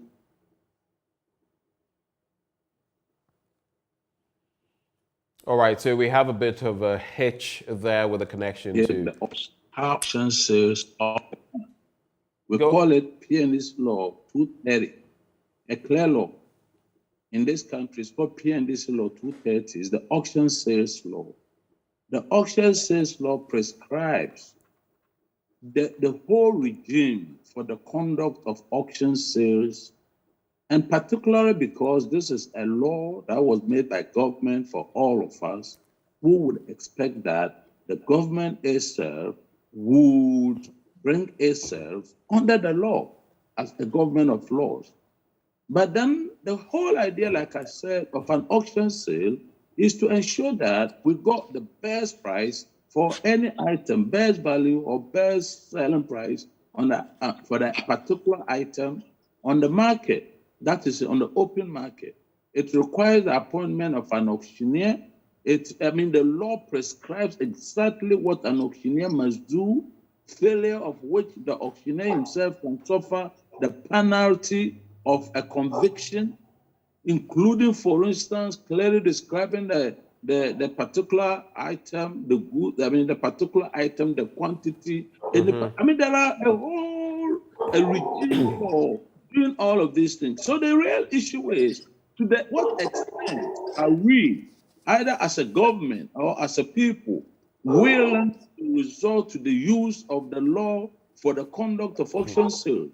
My own view or my appreciation of the regime for selling things by SEPs is that they have made it more of a political act, instead of subjecting the whole of the exercise to the law. And that explains everything and all the problems that we are seeing. And unless we are willing to go back to the law and let the law guide the conduct. Indeed, if you read the law, it talks about the act. If you read the preamble, it's an act to provide for the proper conduct of auction sales. Proper conduct. And the law goes further down and prescribes, or rather shows, what amounts to proper conduct, the deviation from which then will amount to improper conduct. The simple issue is, are we willing to go by the law and what it says? Let me put it this way. Just by coincidence, about 20 or so years ago, I had the opportunity of bringing an action against the Ghana government in respect of this same auction sales law, because at all material time, the previous regime for licensing the auctioneers was by the Ghana Police Service. But when this law came into being, this law came into being, it provided for the setting up of what they call Auctioneers Registration Board, which among other functions was to license auctioneers to conduct the business. However, the law came into being for 13, how many years? Up to the time of President Kufuor. They had not even set up the board. And what it meant was that the distribution of goods and wherever for auction sales was done on, maybe should I say partisan or nepotism or whatever we call it, whichever. But the idea was that it was not transparent. So people, and this one, the issue arose because of the way customs at that time was conducting the auction sales. So when we took government to court, I'm talking about on behalf of clients, it's called Alaji Show Williams and a few. There were about 3. In fact, at the time that we went to court in 2000 something, there were in Ghana, only about 10 or so certified auctioneers. All the others did not have a license from the Auctioneer Registration Board. And those who even had a license was so because they had a license from the previous regime when the law had not come to being. So believe it, we had to go to court, got a judgment before the law could be amended to provide for, registration of those who my clients call quack auctioneers. The law had to be amended. And that is how, unfortunately, the way we have handled the auction sales law, we still have many problems with the auction sales law. And what it means, the problem about the auction sales law is that everybody has refused, failed, or neglected to respect the law. And that is what we are seeing. That's what's going on. So I'm not surprised at all that the Office of Special Prosecutor has decided to cast its lens in that direction. And if it did it, I wouldn't know. I don't want to predict. But I believe that there are a lot of things that will come out that we will think horrifying. But if they come out as horrifying, we will not pretend that we didn't know. In law, we say a man desires the natural consequences of his own conduct. You cannot pretend to ignore the law and expect that things will be done in accordance with the law. That's my prominent remarks that I want to make. Let me bring in Vitus Azim, anti-graft campaigner. And you have heard Mr. Painter talk about a blatant refusal of people to do the right thing. He talks about how egregious these activities are, how inimical they are to the fortunes of the state. Now we have Mr. Kisia Jabeng going after such issues, dating all the way back to 2016, getting into 2017, all the way till now. will this yield? Will this first of all reveal the sort of rot Mr. Painsil speak of, and what benefits could this investigation yield? Hello, Mr. Azim. Yes, I said, depending on how transparent the investigations will go on. If he makes the investigations and makes his findings public and his recommendations public, one, it will be a bit difficult for him to actually enforce his recommendations or whatever directives he gives. Because from our perspective, the auctioning at the harbors, ports and harbors, is political. People can just go to the presidency, collect coupons, and go and pick a car of their choice and pay peanuts. So it may not yield the desired results. But at least if he publishes it, then we'll at least know that somebody driving a V8 was not actually entitled to that V8, and that he stole the V8 that was imported by somebody else from his hard-earned efforts. So I think that is the main thing.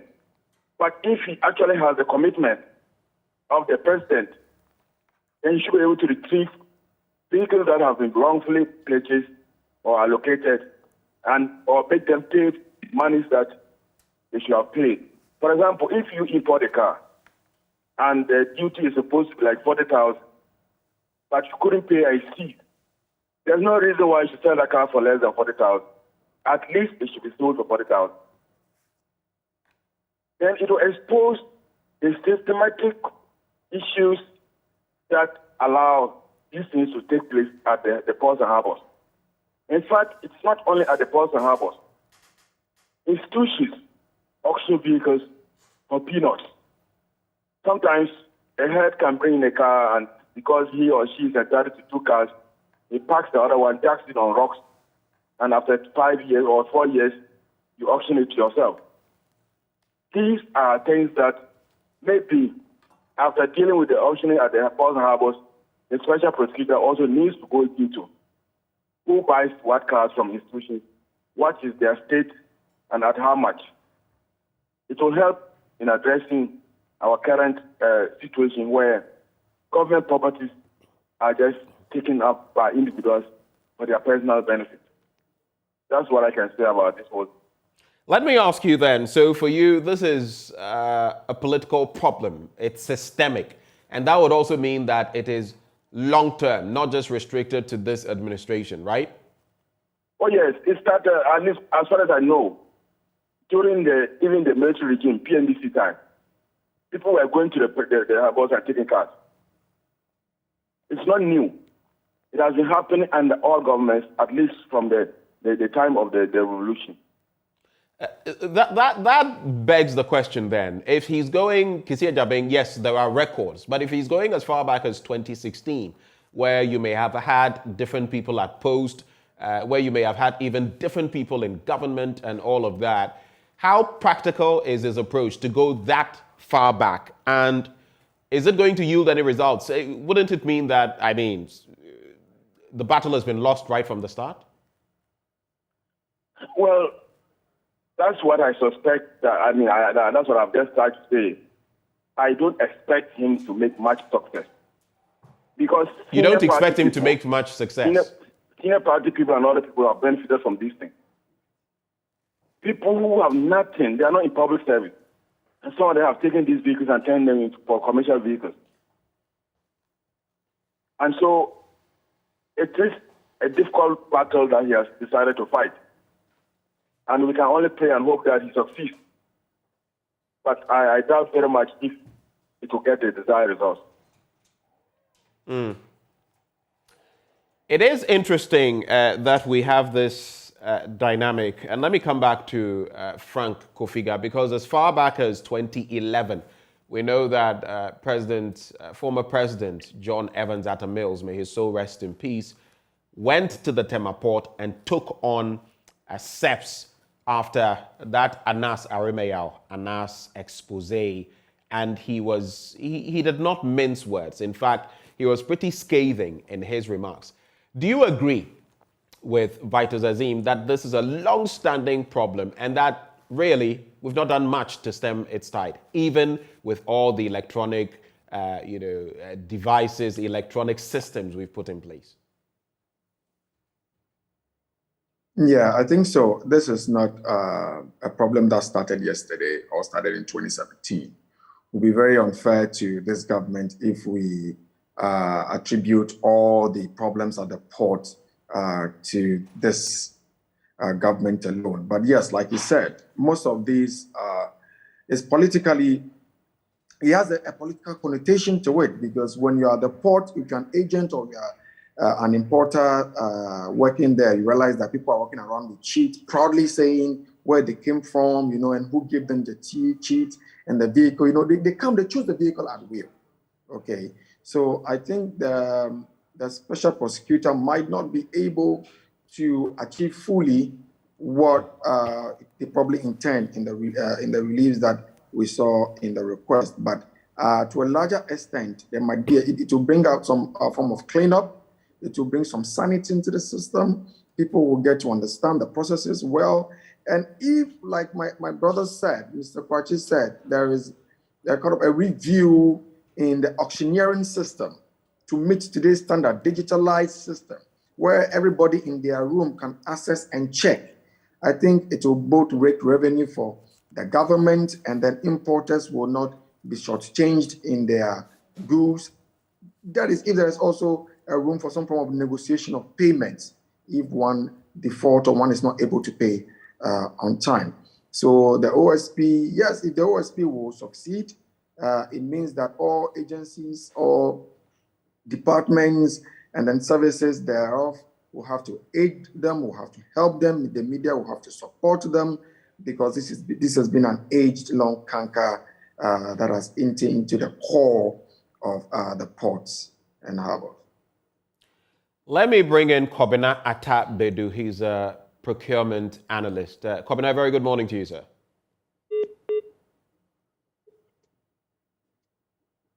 Hello, Kobina. If you can hear me, a very good morning to you. Please unmute. Very good morning to you too. Good morning. Great, great. It's a pleasure having you.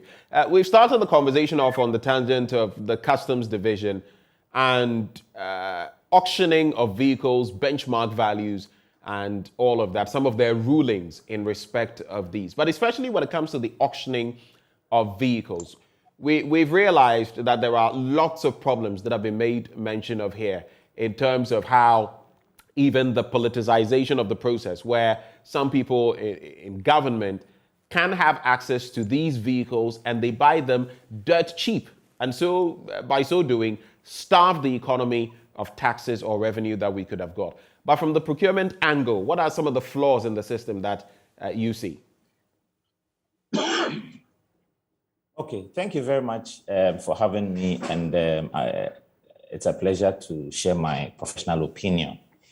Now, the Constitution is very clear on the objectives of the actions we take, that at all times it should be in the central interests of the state.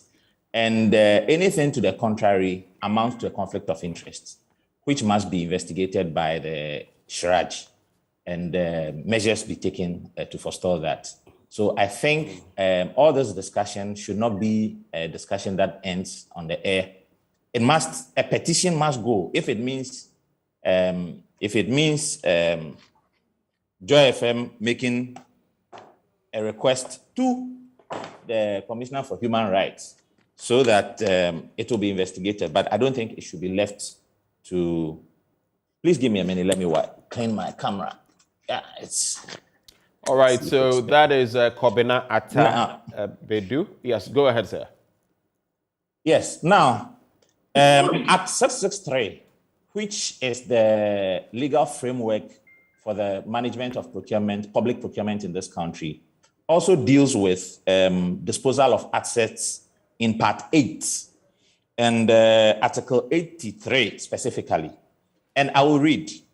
83.1 says that the head of a procurement entity shall convene a board of survey comprising representatives of departments with vehicles, unserviceable, obsolete, or stored items, plant and equipment, which shall report on the items and, subject to a technical report on them, recommend the best method of disposal after the officer in charge has completed a board of survey form. The board of survey's recommendation shall be approved by the head of the procurement entity, and the items shall be disposed as approved.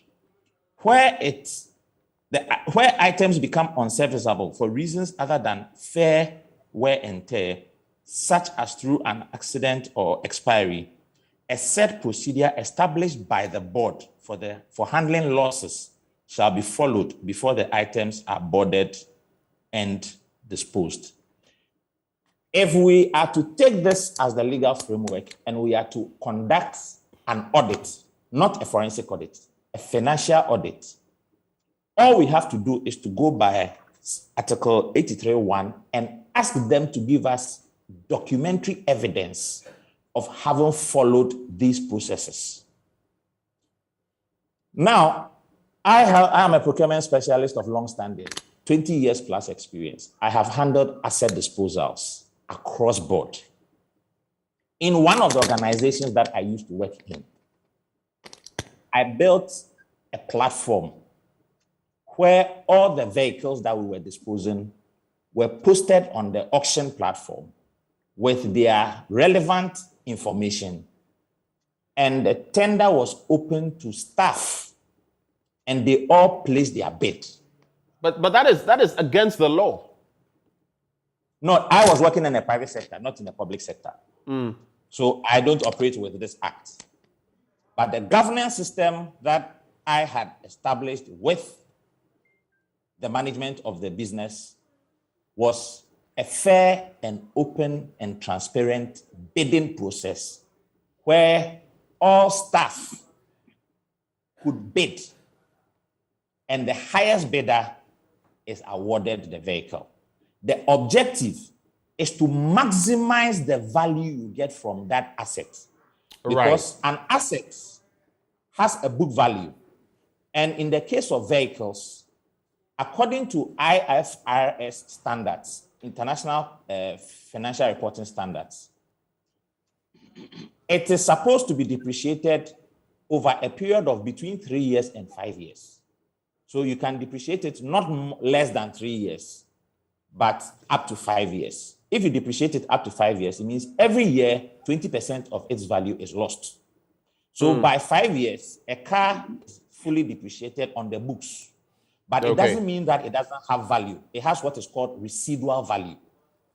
So when you are auctioning or you are disposing of such a vehicle, your primary objective is to receive the residual value. Now, how do you set the residual value? Normally, you take it to a surveyor, and we have the Ghana Institute of Surveyors, and we have people who have specialized in transport survey. STC is one organization that is able to provide those services, and I have used their services in the past. STC would assess the value, the vehicle, and place a value on it that this is the residual value or the market value. That means that is the reserve price. You won't accept a bid lower than that. Right. Anybody who bids above that has given you value for money, and you can give it to the person. Now, the question is that, is this what happened? Now, if the residual value of that asset sitting at the port is the valuation customs placed on the vehicle that the importer should pay, and the importer was not able to pay it, and because of that, the asset has to be disposed of, there is no logical reason why it should be sold at a price lower than what the valuation was. If that was the case and it was possible to do that, then they should have discounted the valuation and allowed the importer to pay the same lower price and take his vehicle away. Right. As soon as you change that, then we go into a conflict of interest situation. The state has been shortchanged. It is causing financial loss to the state, and the perpetrator should be brought to book. And this is precisely the scenario that has led to this conversation that we're having, because in some instances we are told that people who were struggling to pay their duty but had promised to pay were made to step aside while the vehicles in question were sold for far less. And that is the question that arises when you talk about the residual vehicle, the residual prices or values of these vehicles, because even if it has depreciated over 5 years, it still has value. And so for you, would you say then that it is apt for the OSP to be pursuing this? And do you feel that this investigation will amount to much? Because mind you, my other guests have spoken about the politicization of the process and how sometimes people are, they can even handpick, I want this kind of vehicle, and then there'll be compliance and they get these vehicles dirt cheap. Will this amount to anything? The only reason why this act here has been flouted with all the disdain that people can muster, the only reason why that is continuing is because we have never had the will to prosecute anybody, even though there are provisions in the law that allows for prosecution. I can give you one example where a ministry spent more than $30 million without going to PPA, blew it and went back to get what is called a ratification. Now, a ratification is an activity that happens as part of a process. It follows an investigation of a breach. And a ratification is a solution to avoiding liability because a legal commitment has been made. And if you decide to get out of the commitment, you might face judgment debt. So ratification allows you to avoid that one. But it means whoever perpetrated must be brought to book. We are using ratification, but we are not bringing people to book. So people will continue to do this with impunity. And I am happy that OSP has picked it up. I want the OSP to take it to the logical conclusion. He has prosecutorial powers. I will be very happy to see that he can prosecute people on, is it section 92 or 91 of the Act, where it allows for, yes, 92, offenses relating to procurement. I want to see some people prosecuted and convicted on the basis of 92. For this, people to begin to respect 663 and work with 663 the way they should work with. Let me come now to Vitus Azim before I go back to Lawyer Painter. We're talking about a situation that, fleeces the state of tax revenue it could have got for the development of our country, which is diverted to different, pockets. But I recall in 2011, when former President Atta Mills, bless his soul, was still alive, after that Anas investigation, he spoke of the fact that those in the customs division should have assets declaration when they enter, and that periodically this should happen to check their sources of income, to check what property they have and how they have come by this property. As I sit here, the information reaching me is that this is not happening. You could correct me, but if it is not, does that not mean that we together as a system have just turned a blind eye to this loophole?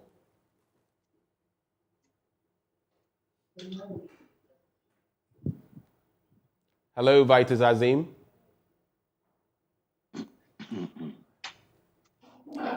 Hello, Mr. Azim. If you can hear me, that question was for you. All right. It appears we've lost Mr. Azim on that point. I'll put that same point to Mr. Painter and later to Mr. Azim. And you see, talking about our problems, sometimes I really do not know where we have to start from. But we've made all the right points. The issue is, where do we go from here? On a personal level, I believe that what the OSP is doing is in the right direction. The real issue is, where do we go from here? In other words, we have the laws to deal with almost all the situations in Ghana, but somehow, after we've made the laws, we all make a deliberate attempt to ignore the laws, and then we find ourselves in the kind of self-inflicted problems and issues. We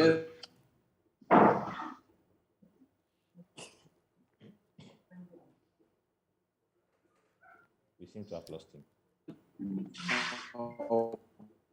Hello, Mr. Painto. So we've lost, the connection went bad. We've lost your thoughts. So you can go back by about some 30 seconds and share your thoughts with us. Yeah, so what I'm saying is that the OSP is, what it's doing is in the right direction. At least it will establish the canker, the rot that we have in the system. It would identify or expose those who have benefited from the current system. That would be a form of naming and shaming. Number 3, it can assist the OSP where possible to get people to pay the actual prices or as near as possible for the items that they took wrongfully or on the dubious circumstances. But more importantly, it will provide for presently. I mean, the whole idea of law is that it changes to suit the changing circumstances of the times. In other words, laws are not static. As society changes, then we try to see whether the laws that we have in place, they are appropriate or require amendment, because the way the world is moving, we are moving at a very fast pace in this digital era and so forth and so on. And there are things that are currently in place that were not in place at the time that a lot of these laws were made. And therefore, I heard one of the panelists speak of digitalization, which is the modern thing, possibly things that have to be introduced as part of the law. But having said all that, the spirit of the law remains, which is that the things that belong to the state, for instance, this regime where somebody, the way the state operates now is like the state deliberately have made a kind of laws that will make people lose their properties to the state in circumstances where they cannot help it. And the whole idea is that as soon as it comes into the hands of the state, then political actors and public officers would then take advantage of other people's plight. All these people are Ghanaians. We are all Ghanaians. And therefore, like the other panelists have said, if we need to make new regulations, and this thing will be done by law, and this will not be left back to individual whims and caprices and so forth and so on, so that the current law that we have that obliges the state to confiscate the items, properties, cars of people, importers who cannot meet deadlines and so forth and so on, could possibly now be revised or amended to make it flexible. And the idea is to ensure that the state will still get what it has to get, but possibly not within the same short time. Maybe some of these things may be reviewed downwards and so forth and so on. But all of these things have to be done by laws. As the situation exists, I'm not aware of a regime of any set of laws that empowers any of our officers or any of our people who regulate these things to be able to behave that way. And of course, once it comes into the custody of the state, this is an immemorial. This is a problem that has always been there. One of the panelists talk of the will to deal with the situation, the will, the political will. And I want to congratulate the OSP because, let me put it this way, if you look at the problem that we have in Ghana, then you can throw your hands in despair. Because the idea is that where do we start and where do we end? But let's thank God that at least we have started somewhere. We are all watchers. We are all citizens. We can all become citizen vigilantes. We can all monitor what is going on. Because I can assure you that if you go to any of our public libraries, there are HORDs, and HORDs is HORDES. I'm talking about piles and piles of investigative reports, recommendations, and actions to be taken which were never done, and therefore we always seem to go back to the same position that we were before all these things started. So now, at least we have this situation. I believe that we are all partakers. In other words, we are all going to earn. Whether MPP is in power the next 2 or 3 years or whether it's not in power, it is something that all the political parties, all the people who have ruled this country have done systematically. I'm talking to you about a case that we went to court 20 or so years ago, and these were part of the issues that we went to court for, in the hope that once the court dealt with the matters, it will address the main issue, which was the corruption, which was the favoritism, the nepotism, all of them, they are one. And therefore, the problem persists. And possibly what is being done by the OSP may provide a good platform for all of us to see how we move forward from here. Okay, let me just bring this, run this by you before I bring in Vitus Azim. Since you're talking about the law, in 2011, again, former President Mills bemoaned the fact that, there was an ANAS expose as well on the cocoa industry and smuggling to the Ivory Coast and all of that, with SEPS, some 14 SEPS officials involved. He bemoaned the fact that the prosecutors were not doing the right thing, and the courts were also letting go of these people. So they were basically getting to enjoy their loot. How much of a problem is the legal system we have as well? How much of a problem is it in dealing with such situations? Briefly on that, Mr. Painter. The problem that we have with the legal system, listen to me very carefully. I'm sorry, last 2 or 3 days, I was part of a discussion in which the Yoko boss was bemoaning the problem with prosecution. Let me tell you what. My view of corruption and the way to do corruption is like you bring in a cat to a house full of mice. The cat for the first day becomes very excited and eat as many as he can catch. By the third day, he's fed up. He can just sit and look at the mice pass in front of his face, and that's the way it goes. That is the corruption in this country. It's so much and it's so overwhelming. Unfortunately, we don't have the technical people. Let me tell you what, prosecuting corruption is not an easy thing. It is not an easy, it requires experts. Unfortunately, in all the sectors that these things occur, accounting, quality, and so forth and so on, the experts are outside government. They are outside. The few that remain in the system, go to accountant generals, go even Ghana Revenue Agency itself. I mean, they cannot deal with the volume of things that really come. The Ghana police, if they are not properly equipped, all of them, and even the Office of Special Prosecutor, come on, look at one man. His whole secretariat, I don't believe that he's got a set even of 40 people who are technical, who can look into the books, who can appreciate some of these things. So look at one man, look at all the things that he's prosecuting.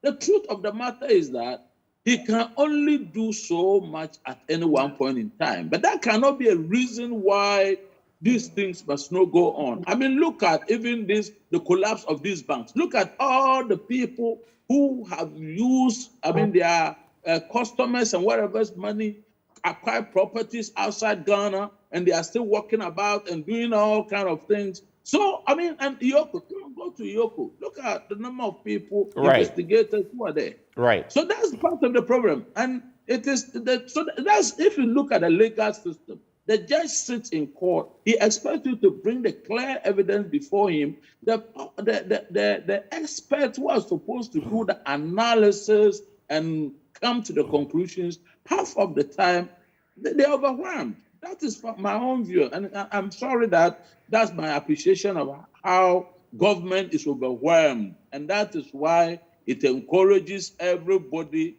to join the fray. That is what is happening. I will request your brief thoughts. Can I contribute to this? Who is this, please? Is this Kobina? This is Kobina. This is Kobina. Right, yes. Go ahead. Okay, so the first point I want to make to Mr. Pinter, and he's a lawyer, and he knows that, listen, our legal books, they are replete with very solid laws. I dare say that in Africa, most of the countries come to pick our laws and adapt it to suit theirs. So we have the laws. Some of them are obsolete and will need to be updated to suit modern times. But we have the right legal framework. The problem is we do not want to use it because those who are supposed to actually drive the process are the beneficiaries of all these things that go on. Yeah. So if you go to Parliament today and Parliament has to act because it will affect them, they will not do it. If you go to the ministries, the minister has the power. The Minister of Finance has a lot of powers. But he will not do it because it will not suit his party. When government and public goods becomes the largesse for political patronage and reward, this is what we experience, and that is what is eating us up. So The only way we can do this, listen, you think it is deliberate for the OSP to be suffering. He has not been allowed the resources that would allow him to run like in free range because they need to restrain him. If they give him all the resources... Hold it, Commander Atabedu. You're saying that it is intentional not to give the OSP the logistical, the human resource, because if they do that, then he'll be able to deal with all the problems and the system itself will suffer. You see, if you take something like banking, if you want the best banking brains, you shouldn't find them in the commercial banks. You should find them in the central bank. That is how they will be able to regulate the commercial banks, because they can't beat them with anything. In the same way, if you go to the OSP should be able to hire the best brains. Because if I am sitting there and you come and I'm investigating you and come and give me a cock and bull story, I'll look in your face and I'll tell you that, go and tell that to the Marines. Because it's a cock and bull story, because that is not what happens. So you won't even dare. But if they don't resource him well, and he has to accept to work with people who do not have what it takes, then they will not be. So sometimes when he talks about the fact that lawyers go to court and they don't go with a solid case with the right evidence, sometimes it is deliberate to botch the case. They should be seen to be doing something about it. So they will be forced by public opinion and pressure to go to court. And then they'll go and botch the case on a technical ground, and they'll lose it. The other thing is that power of the Attorney General to go and ask for a nolli prosequi. That nolli prosequi allows him the discretion to go and say that, you know what, I don't want to pursue this again. Why is it that up to date we haven't been able to retrieve the monies from Wyoming? These are the things that tells you that there's a deliberate hand behind all these things in order not to prosecute people. Thank you. Interesting twist you brought in there, Kobna Atabedu. Let me come to Vitus Azim. So before we get into the La Bianca issue, proffering solutions for the auction of vehicles and the benchmark values, the rulings on same, I also want to sneak in the bit about SEPS officials. Acta Mills, bless his soul, said they should have declaration of assets when they're coming in, and that it should periodically happen even while they are still in service, to check what they have, their sources of income, what they are earning, and what property they have, to find out whether there is some commensurability. That has not happened. So we ask ourselves then, are we serious in fighting corruption at SEPS and in other state agencies? You can address that and then add your quick submissions in terms of the solutions, the way forward. I'll pick that from each of you, and then we'll get into the La Bianca issue. The thing is that we have not succeeded in getting the assets declaration thing done, because even our parliamentarians don't support it. They are supposed to have oversight over the executive, but because they are also included in this thing, they don't allow it to happen. As far back as 2008, we met the relevant committees in Hope to look at the regulations to the asset declaration law. We had three main issues. Close relatives like wife and children under age 18. They said, no way, they are not public servants, they will not allow it to happen. Publication. They said, no, if you publish the armed robbers and others who will attack you. Then verification. They say it's not illegal, it's not in the law. So they shut down the basic things that will make the asset declaration regime effective as an anti-corruption tool. So they have put it aside. So even the Auditor General does not open it to see what is in there. You just send a blank sheet of paper, put it in an envelope and seal it, and the Auditor General issues you the receipt, saying, oh, you have declared your asset. And that is not what an asset declaration thing should be. Are you saying then that our assets declaration regime has failed, that basically it is useless? Is that what you're saying? It has woefully failed.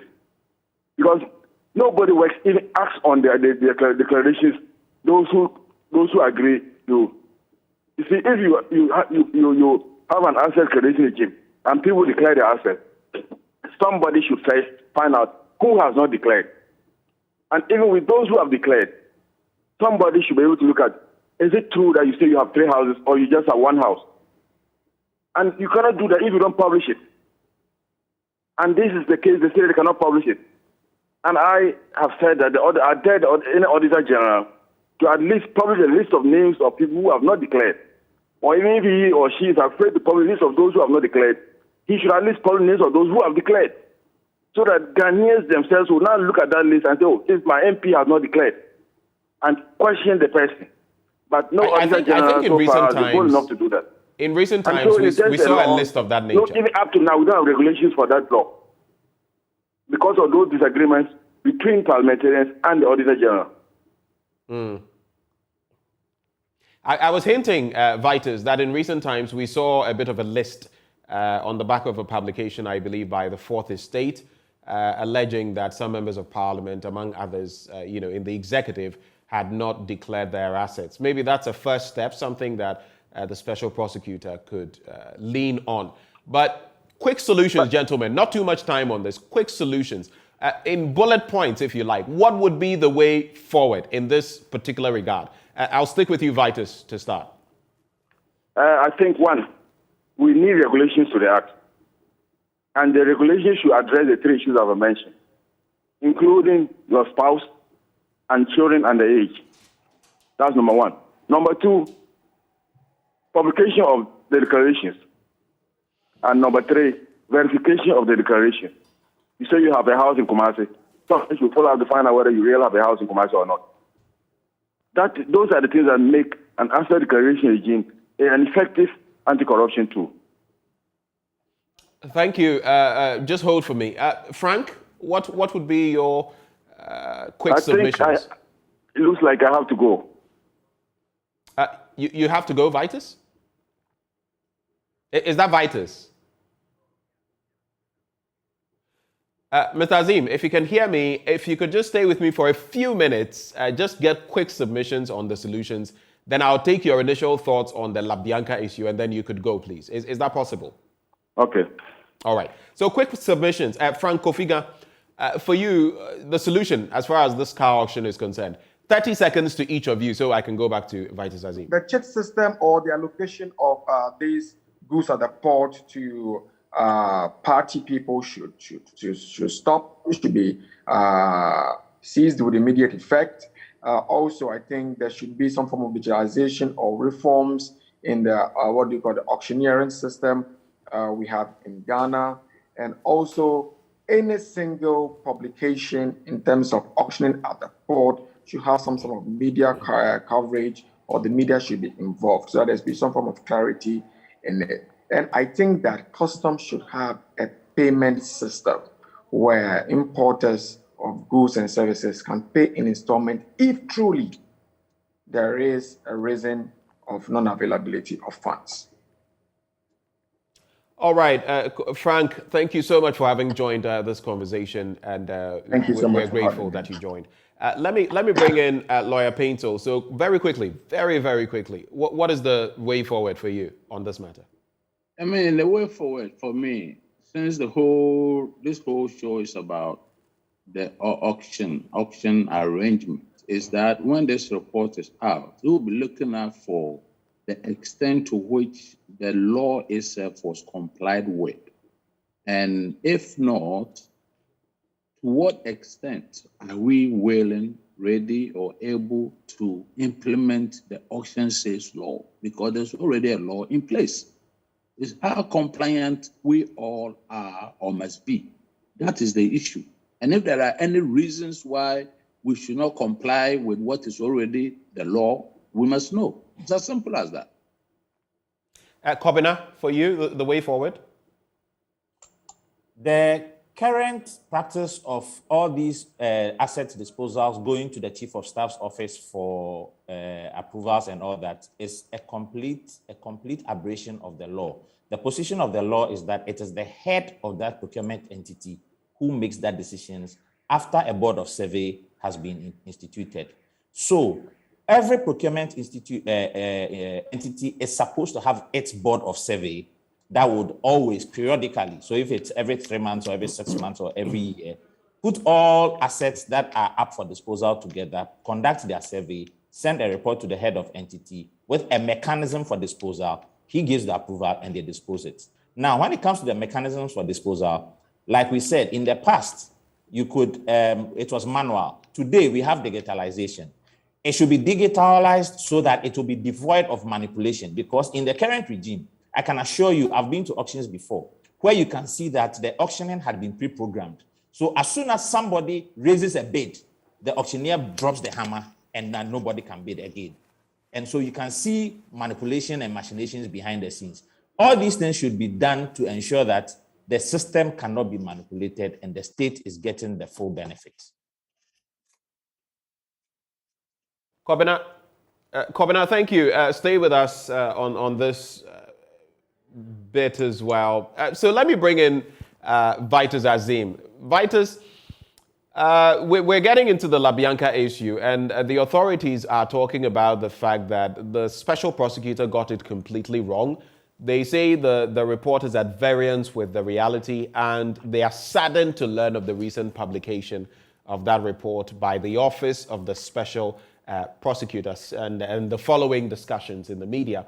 And they are denying categorically that the company and its CEO, Mrs. Asomahene, procured customs advance ruling through influence peddling or trading of influence. I'd like your quick take on that, because some have been quick to say that on the back of the CEO going to see the special prosecutor with a lawyer, whether 6 lawyers as some have said, or 1 lawyer as they have intimated, with the presence of a lawyer and coughing up or agreeing to pay the over 1 million, 1.074 million, meant that tacitly she had admitted being at fault. What is your take on that? I have said that even from the very beginning that we need further investigation to prove whether there was influence peddling or not.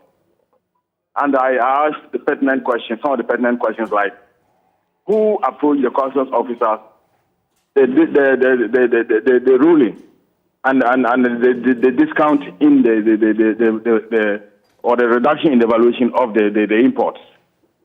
Did the person introduce himself or herself as a Council of State member and a member of the Board of Directors of Ports and Harbors Authority, or coming on behalf of that person and using that to ask for the favor in order to establish whether there was influence peddling or not? So we need further investigations into this. But as to the denial, my question is, did the company pay the money after the Special Prosecutor's directive or before? If they paid after the Special Prosecutor's directive, why did they pay it to the Office of Special Prosecutor and not the GRA? If they voluntarily went to pay tax that they thought they were owing, the appropriate place for them to have paid would have been to the GRA and not to the Office of Special Prosecutor. So I don't think that they can run away from the fact that the payment of the money was in response to the Special Prosecutor's directive. But again, as the Special Prosecutor has said, and some of us have agreed, there's a need for further investigation into this matter. He has only recovered the money, but is that the end of it? Who helped her? Who held the money to go? Should that person just go free? What action are you going to take on anybody, other person that was involved? So are you referring to the customs? Are you referring to the customs officials in question, Colonel Damwe and Co? Are you referring to them? Hello, Vitus. Yeah, hello. Are you referring to the customs officials like Colonel Damwe?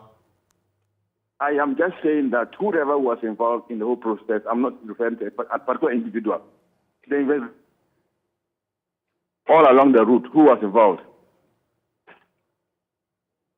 Mr. Azim, thank you so much for staying with us. Thank you so much for your time. He's an anti-graft crusader, anti-graft campaigner, and he joined the conversation. Let me stick with the rest of my guests on that self-same matter. Now, Lawyer Paintel, you would realize that La Bianca Company, through its CEO and other leaders, have come out to say that they have been tax compliant over the years and that they have applied for customs advance rulings over time. This does not necessarily mean that they were peddling influence.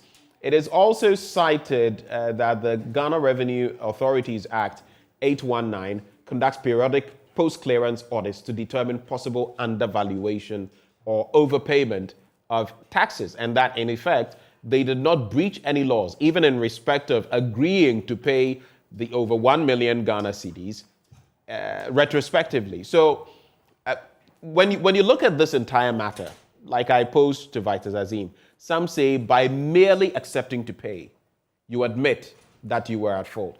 Is that the position of the law as you see it?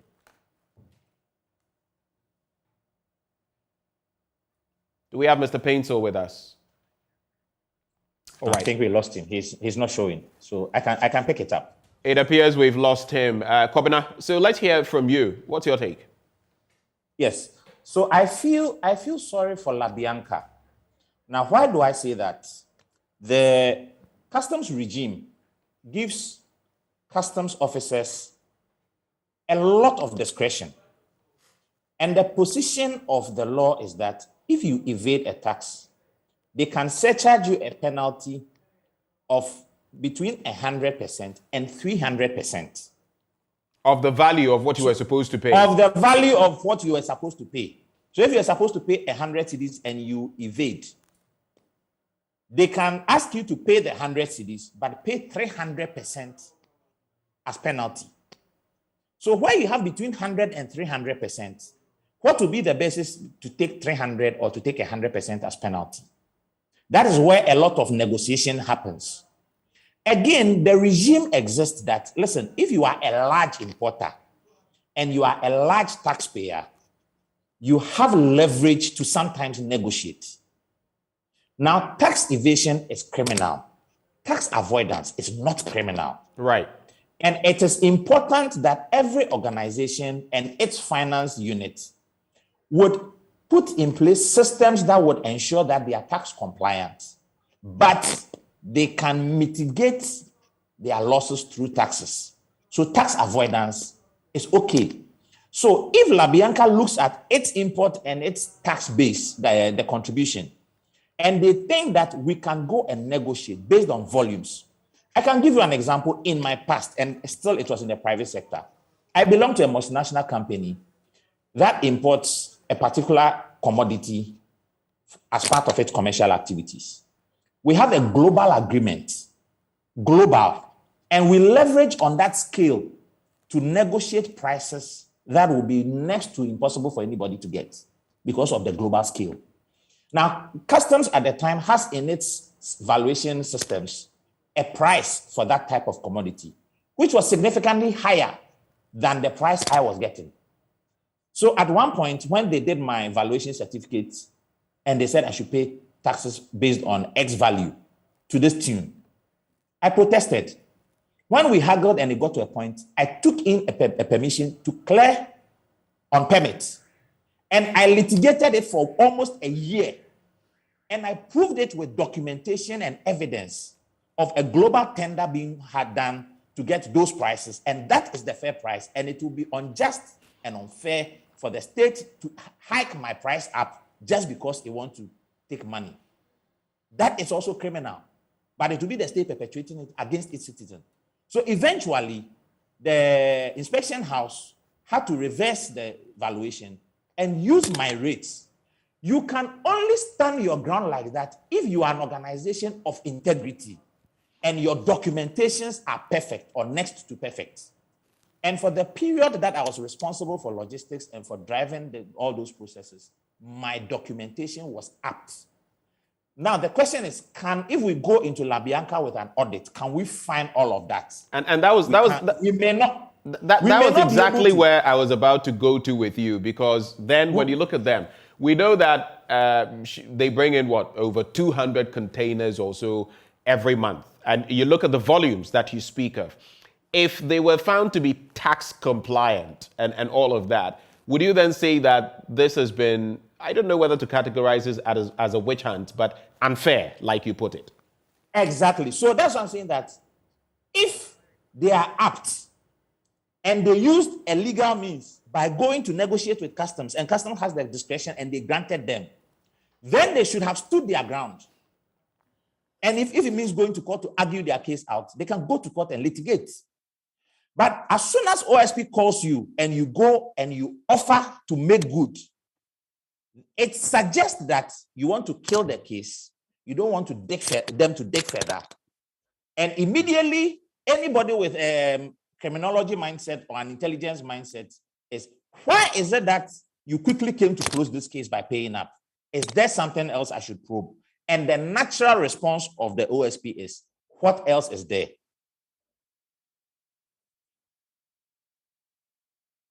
Be desired, then it creates questions. It raises eyebrows. You consent to that. The quick move to go and make this payment, that raises eyebrows. Yes, it's like you said, it suggests a tacit acceptance of liability here. And so there's no point to drag it. Let us kill the matter. I've paid. The matter should normally die. Let me bring in Lawyer Paintel. Thank you for Kobna for holding the fort. Let me bring in Lawyer Paintel now. Do you agree with Kobna Atabedu on that point? That, listen, two quick points to digest. First of all, if you're bringing in the large volumes that La Bianca does, and of course, if you're paying your taxes, giving revenue to the state, of course, some concessions will be made to you from time to time, depending on your negotiations with the customs division. But then again, do you qualify? Have you met your tax obligations, first of all? And did you not peddle influence in the entire process? So different dynamics to the question. And La Bianca is saying that they did nothing wrong. But on the other hand, we also see that La Bianca went ahead very quickly to accept making this over 1 million Ghana cedi payment. The question is, why? Does that raise eyebrows, your eyebrows? Not necessarily. You see, in law, as a matter of law, there is such thing as without prejudice. Without prejudice. Somebody makes a case against you. In law, you did not necessarily accept the person's claim. But sometimes you just don't really have the time to go into all the hassle. And for that reason and that reason only, you offer to the person what the person says you owe or you are liable for. And that should end the case. You are not entitled to litigate every matter. And even there are payments that we call nuisance value. There are what do you call liabilities that of nuisance value. I mean, let me just give you something. I like to give analogous reasoning or analogous examples. In Accra, everywhere you want to start building, whatever title you have, there are people who are going to come up who claim the land is theirs. They are land guards. You don't really have the time. The project that you want to do is Kanban and stuff like that, and somebody comes to stake a rival claim and this. You have to sit down and calculate. If you have to go to court, it's going to take you how many years? So a lot of times, I've been involved in some transactions like that. Sit down with the person and decide that you want to give some person, pay the person off. And that is a nuisance value. You pay not because you are the mate of the person's claim, but you want your piece of to continue. Please, anytime somebody makes an admission to make a payment is necessary, guilty, or liable, with due respect, it cannot be so in a legal situation. It's without prejudice. You pay it and without prejudice. And then you settle the claim, you get your peace of mind. Any smart business person ought to be doing that. As simple as that. Because, I mean, with due respect, our economics in Ghana is not the kind of situations where, I mean, like elsewhere, big-time corps would go to court and litigate over a penny, over 2 pennies, 3 pennies, and stuff like that on matters of principle. Because the whole idea is that if they don't fight that 1 penny claim or that 2 penny claim, then they'll be opening a floodgate to all manner of claims. And that's what makes some people fight on matters of principle, however small the amount is. But when you make a calculation of a certain value or liability and you think that, listen, I want my peace of mind. Why should I allow these people to come and open up my books and waste my time and all of that? And for that reason, you want to write off a check or you want to write out a check. That ends the matter. So on that issue, I disagree with him. It may as well be the case that they are liable for other things. But please, I mean, as a principle, I have told you what operates in the real world of business.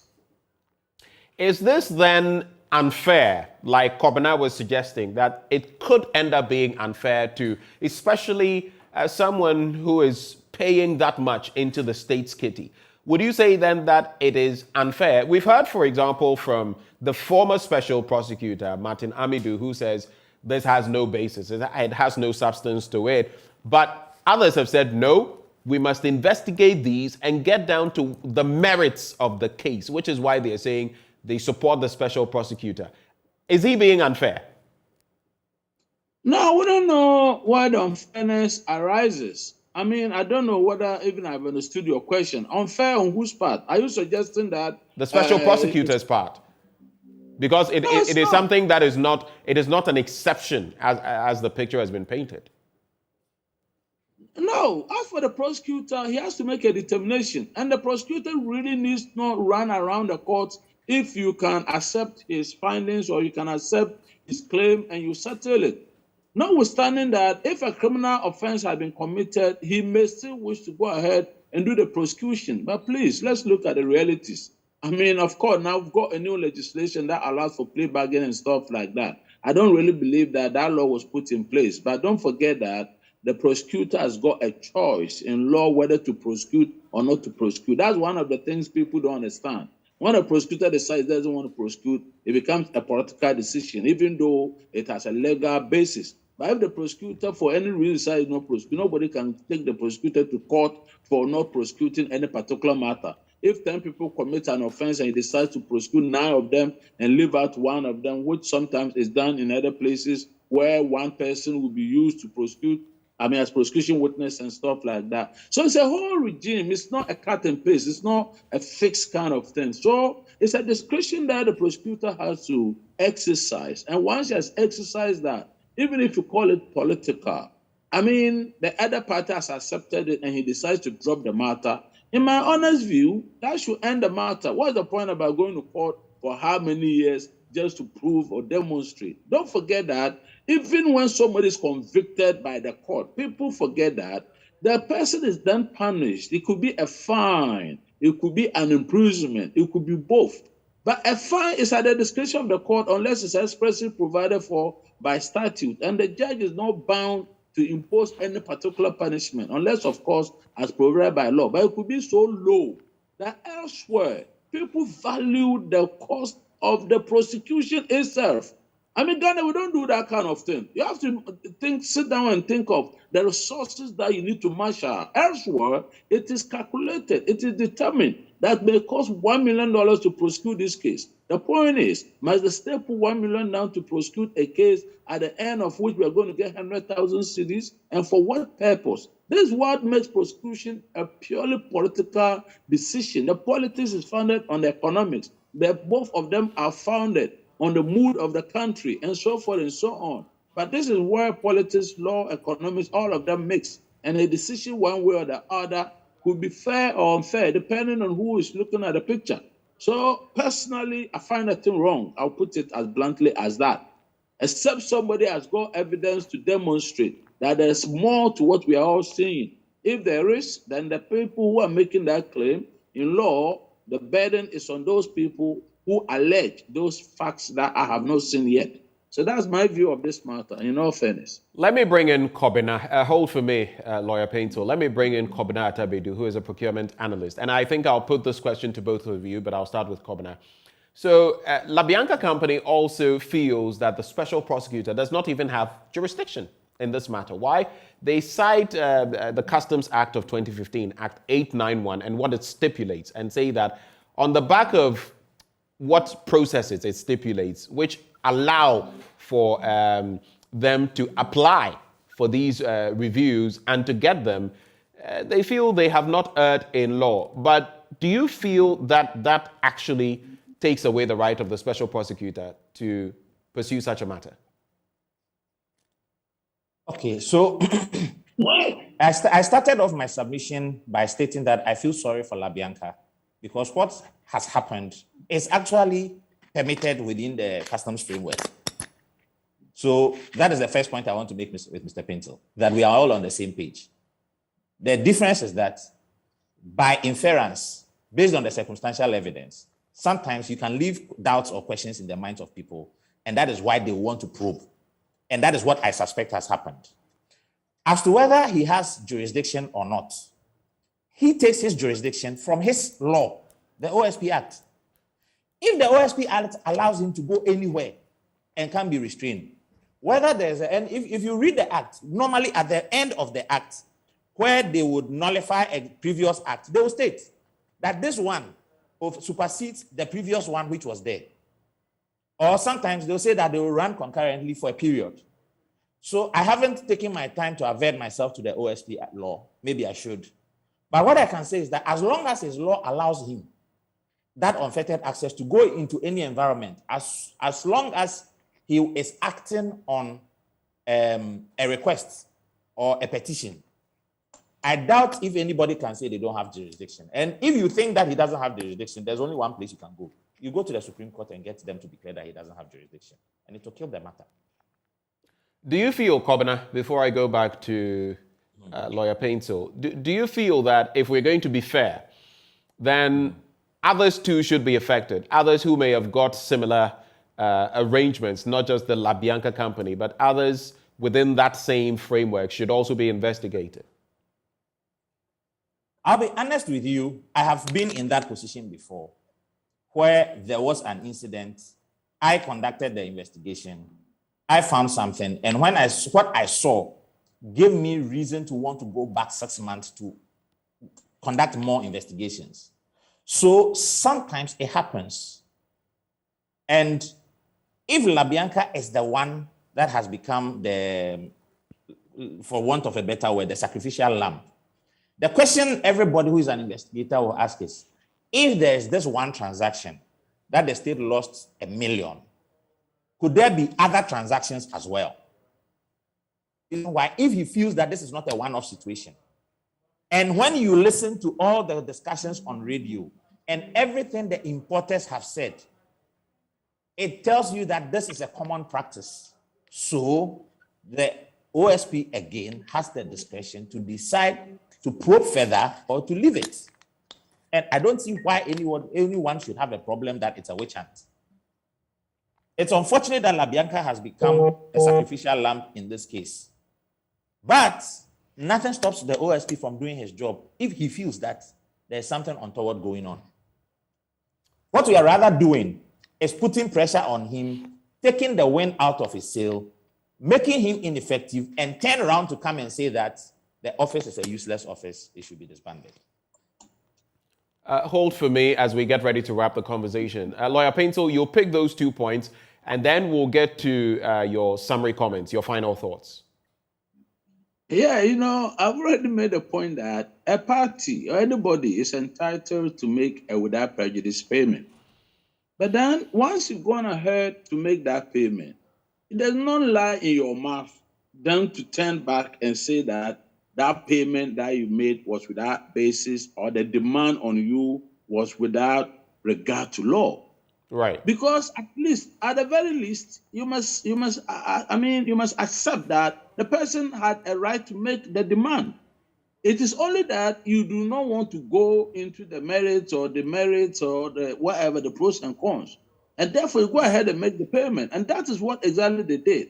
And as a matter of fact, in law of God, this principle we call estoppel by conduct, by your own conduct, by your conduct in going ahead to make that payment. You are heard to be saying that the person who made that request on you had a right to make that request. And thereafter, you cannot be heard to say the contrary. So that's the way I'll put it. And even though I say it's without prejudice, that's the way I'll put it. Implied action. Come again? I said implied action. That is so. By your own conduct.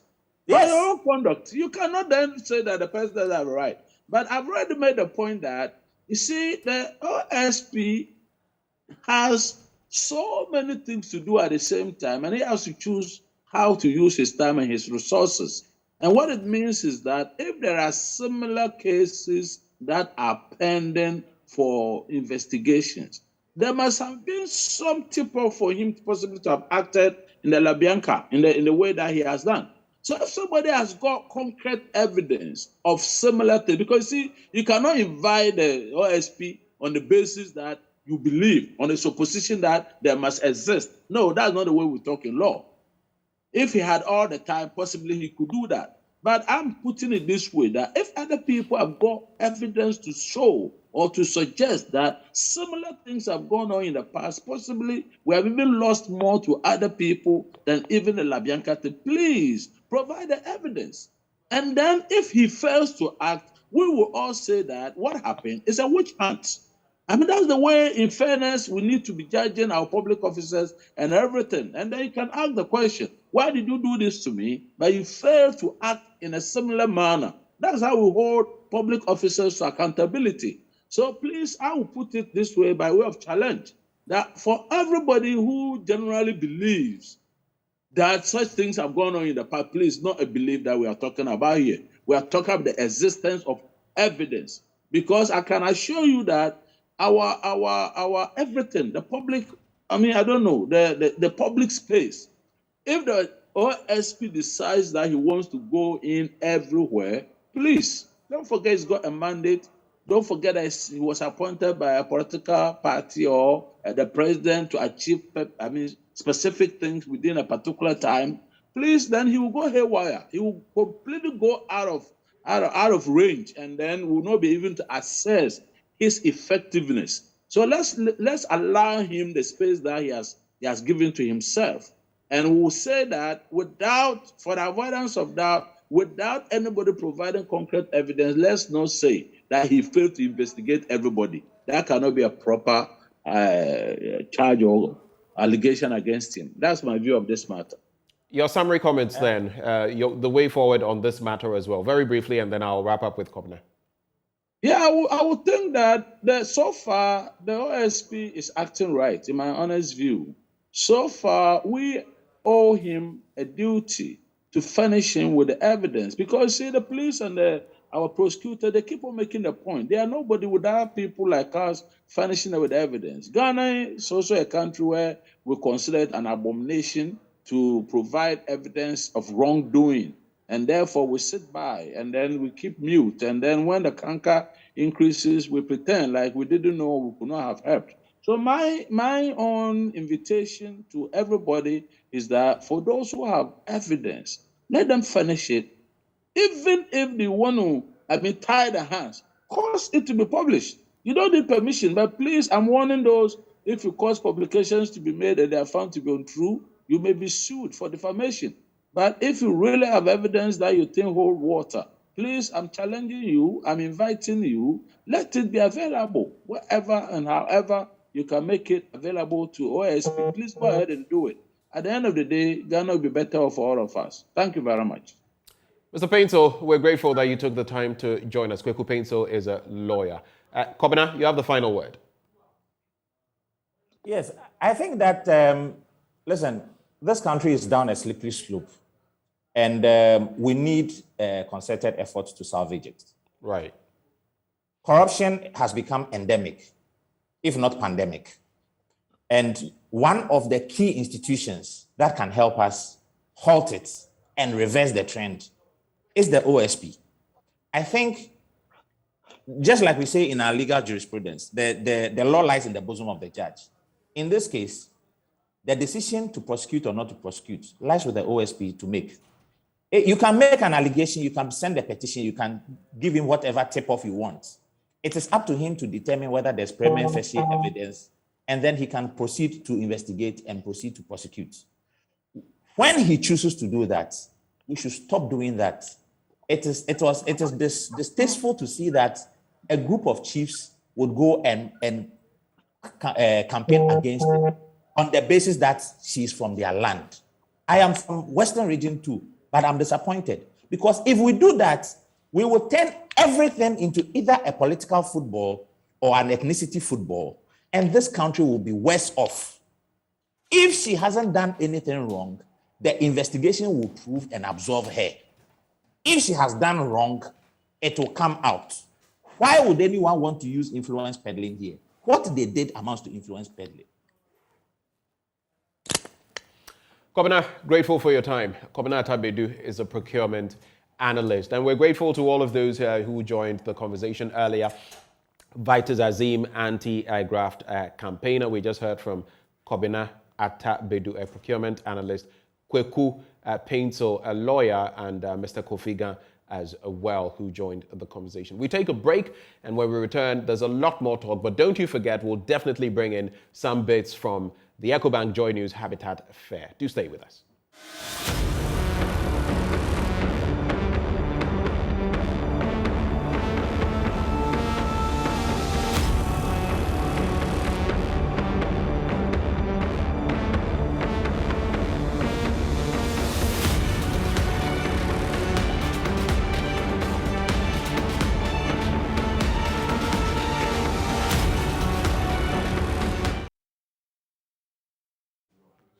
So a whole lot more still to come on the AM show. We'll be bringing you sneak peeks of a demonstration shortly.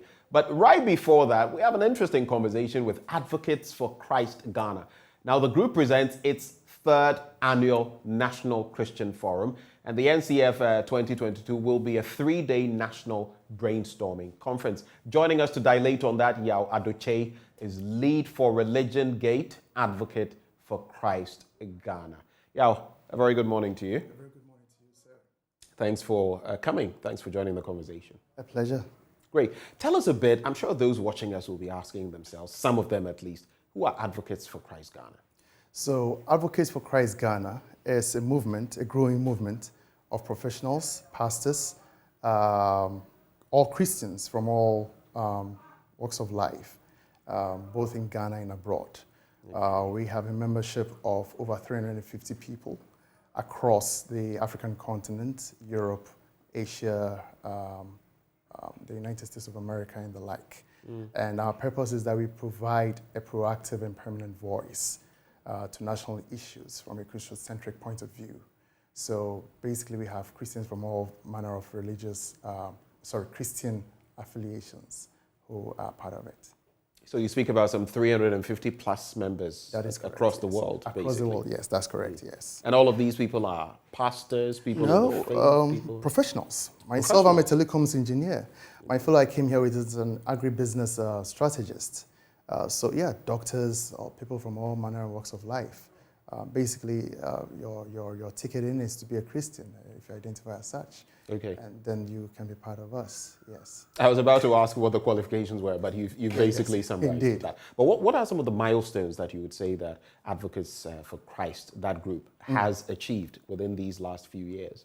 Okay, so the main milestone for us is that we have been able to bring together Christians from all walks of life,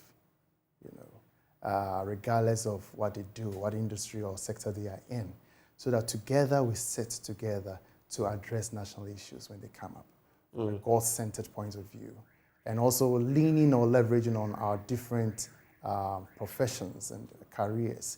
We are able to bring to bear productive and positive change in our country, as we hope and pray it does. So it's not just praying about it, but it's also actually being actively involved in the governance of our nation.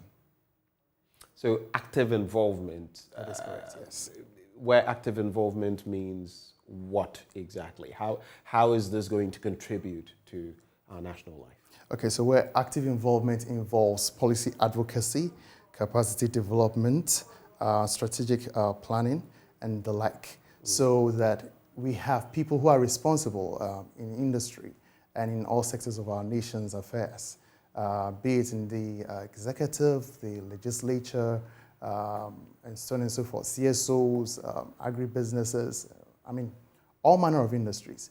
So we have leaders all over those places. So as we sit to dialogue, we look at having come up with policy formulations and also helping people in industries build up strategically so that they can bring positive, productive improvement to our lives as Ghanaians.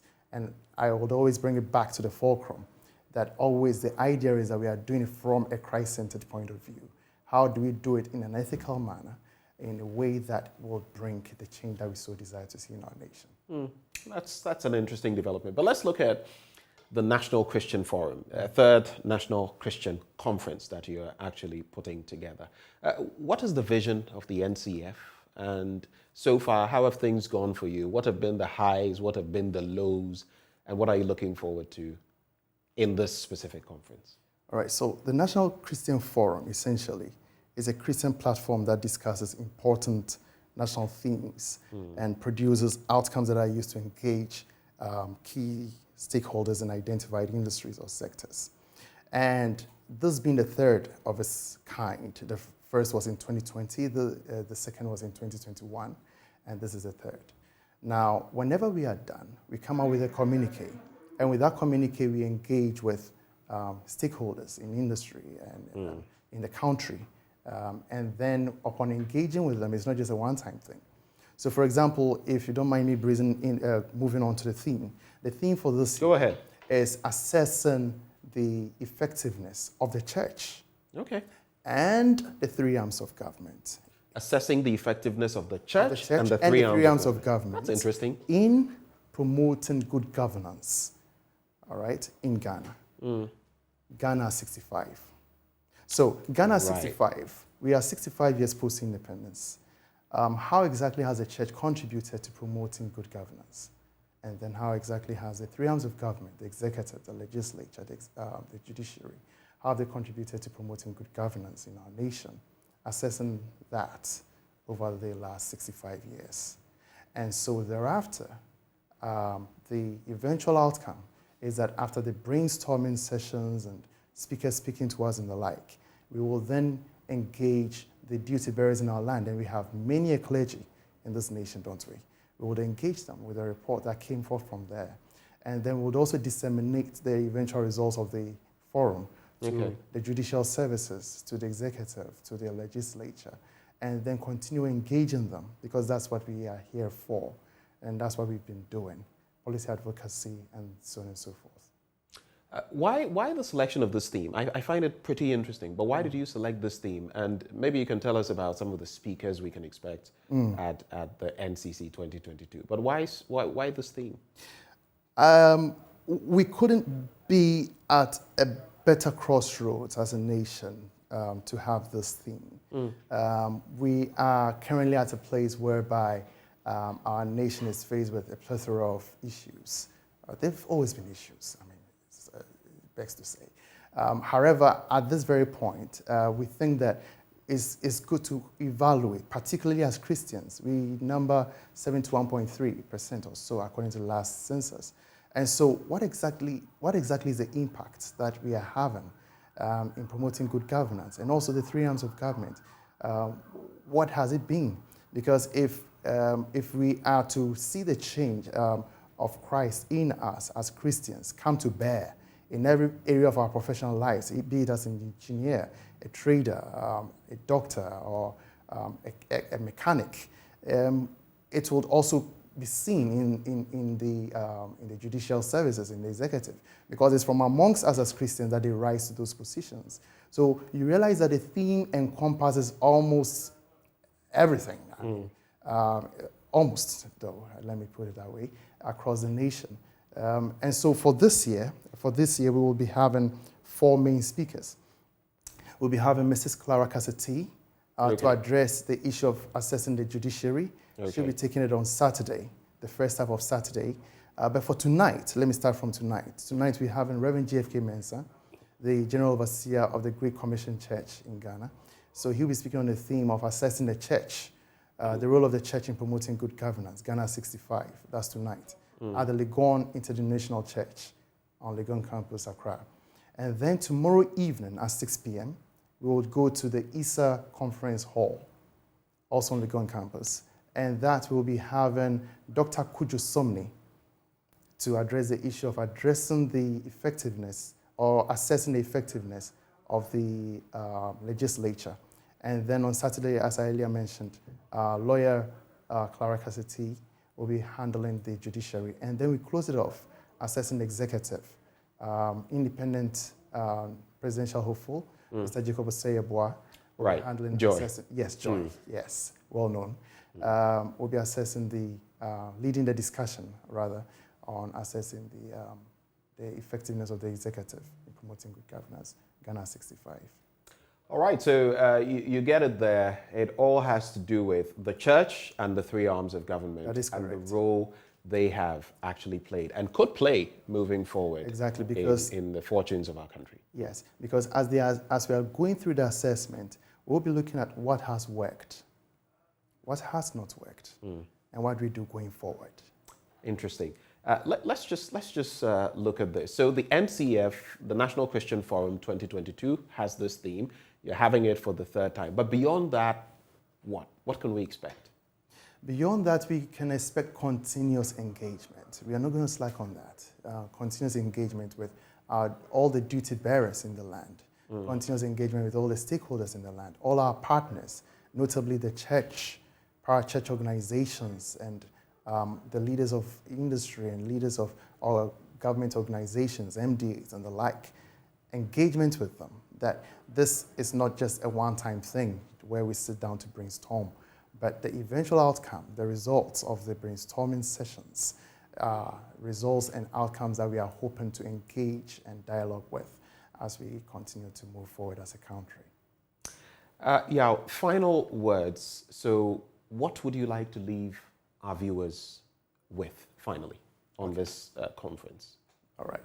So to our cherished viewers, I would like to encourage all our cherished viewers, particularly Christians, to come on deck to join us as we together meet so that we can together, in the Spirit of the Lord, dialogue on these matters that are dear to our Heavenly Father's heart, to move our nation forward, so that we can be able to move Ghana beyond here. So that our children looking back will say, okay, after a milestone of 65 years, 70 years, 80 years, we say Ghana has moved forward because Christians did play a critical role in moving our governance forward and improving our lives for the future.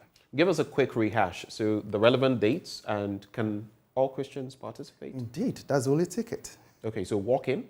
Yes. However, it would be preferable that they could first call our admin on the number 054 54 777 Okay, so that is 054 yes, 54 77771. That is correct, yes. Okay. So if you'd like to participate, that is the number to call, 054 54 77771. And then you could actually participate. 3-day event. A 3-day event, 6 p.m. on Thursday, which is today, 6 p.m. tomorrow as well. Right. And then on Saturday, we are going back to Legon International Church. And then that one is going to start at 9 a.m. and it closes at 3:30 p.m. So it's a night event tonight, night event tomorrow as well. And then on Saturday, we start in the morning and we close early afternoon at 3:30 p.m. Sadoche, thank you so much for coming, and we wish you the very best. Pleasure being here. Of course, you're shining the beacon for the Christian family. Yawaduche is lead for Religion Gate Advocates for Christ Ghana.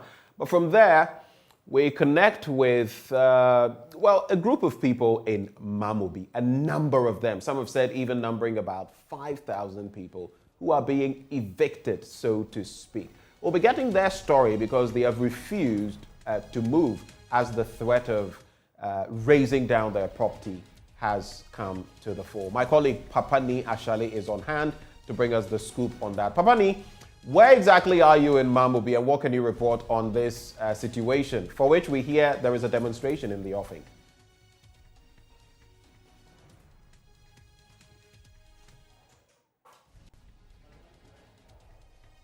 All right, so we'll try to reconnect with Papani Ashale, my colleague who is on the beat there. He'll be bringing us the scoop on that specific development as and when we have him. We take a break, we'll be back with more. Well, Papani is actually on now. Papani, if you can hear me, what is the latest you can report from where you are in Mamobi? Eviction of what they tell me that is the MCE, that is leading the charge to reclaim a land that is thought to be that of government. They've been given 21 days to evict. At least they've been able to gather here. But they hope that this march, all the way from the Kotobabi JHS, all the way to the or brass sporting circle will get them the answers that they need to raise awareness. Well, they're asking for some things. One, give us a place to relocate. If you can't do that, then you have to compensate us also for holding on to government's land all this while until now here. Well, the MCE is available, and pretty shortly I will talk to him there. But these people are here today and with just one mantra: to resist government's planned eviction for themselves here. You can see some of the placards that they have here. We are Ghanaians, Mr. President, it says. Another one says that Aminu Zakari, which is the MCE for Ayawaso North, is not telling the truth.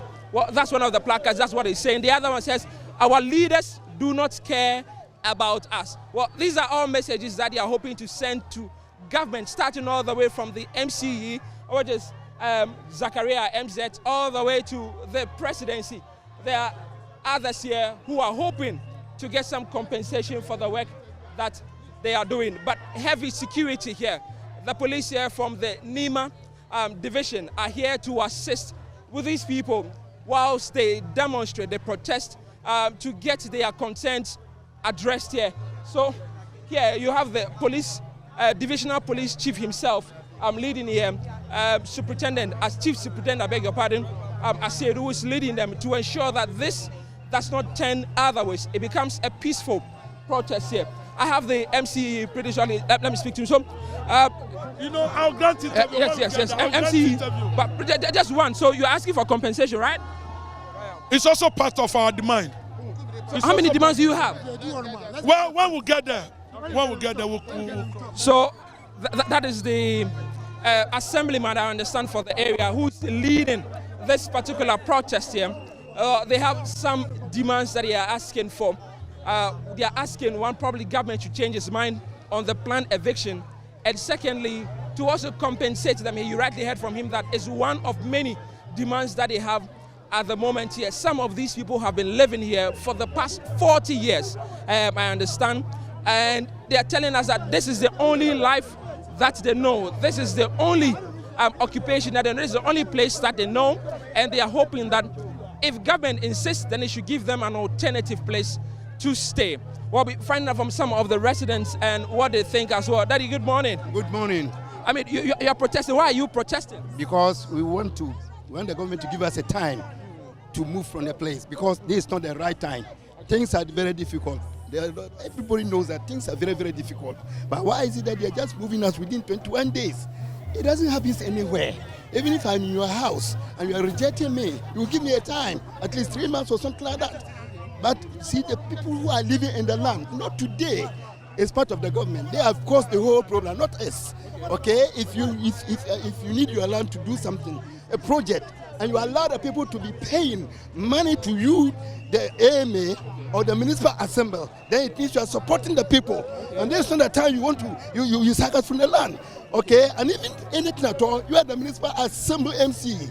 We are not your enemies. You should have come to us and even talk to us in a amicable way, so that we understand that you are doing something for us, but not right as you just begin to say, send people to come and tell us we should move within 21 days. So when were you giving the notice? Pardon? When were you giving that notice to move in 21 days? It was 2 years, 2 weeks ago. 2 weeks ago? Yes. And then that's one of the best. Okay. Great. So he's one of many that are not happy with the decision by government to reclaim its land here. They are asking government to help them out, at least bear with them, whilst it becomes understanding to grant them of a sort some more time to try to find their feet elsewhere. That will be practically impossible to move within 3 weeks. Well, he tells me that we're giving the notice 2 weeks ago with 1 additional week to go. That will make it 21 days that have been given to relocate for government to demolish all the buildings that are within the Kotobabi enclave around the Kotobabi police station here. So if you know the area very well, the Kotobabi police station together with the Kotobaji JHS area, that is exactly where all this started from. And they are hoping that by the time they get to Obras Spot, they would have sent the message to government to rescind this decision. And if it wouldn't, then it should give them an alternative place to move to. If you can't do any of these, then they should be rightly compensated. Some of them I've been talking to tell me that it's a right at this point that they have been living on this land for a very long time. They need to be compensated before they move. Some quick thoughts that I'd like to run by you. So there have been accusations leveled against MZ, Aminu Zakaria, the MCE, suggesting some underhand dealings. I don't know what you know of that, but these people are basically saying they are not squatters and that they want compensation. Can you clarify?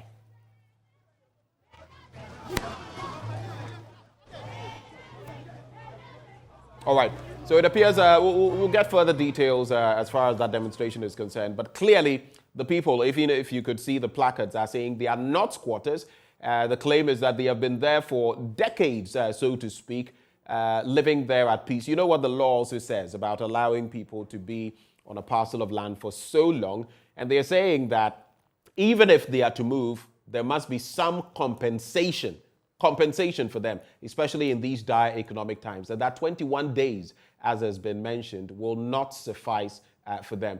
It would have been good to find out from Papani Ashale what reasons exactly were given for moving these quarters for now, what exactly the motive is. But that is the demonstration there, and they are headed to the office of the president to make their petition submit their petition, so to speak. A lot more coming your way on the AM show. Do stay with us. We'll be right back.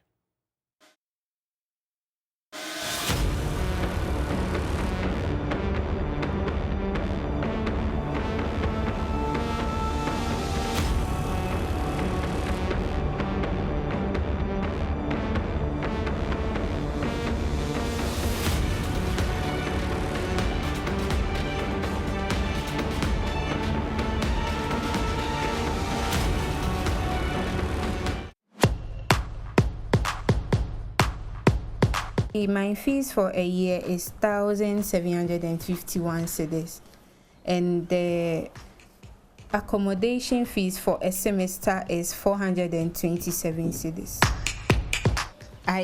Purchasing is not allowed. You can't even purchase a front end. Yes, so definitely I would have to come from the house.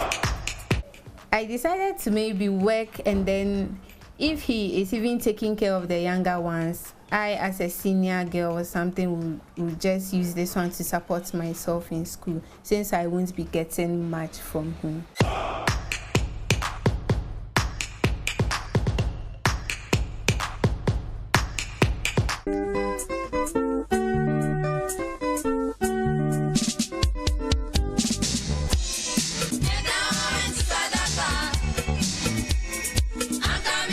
Sandra Apia meticulously fixes artificial nails for one of her clients.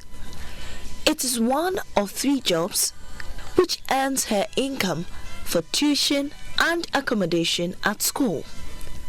At 19, Sandra started selling shoes and clothing when her father's structural business started struggling.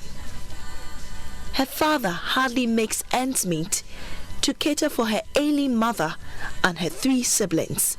The only way for her to survive is to work hard while she studies. I started working right after SHS.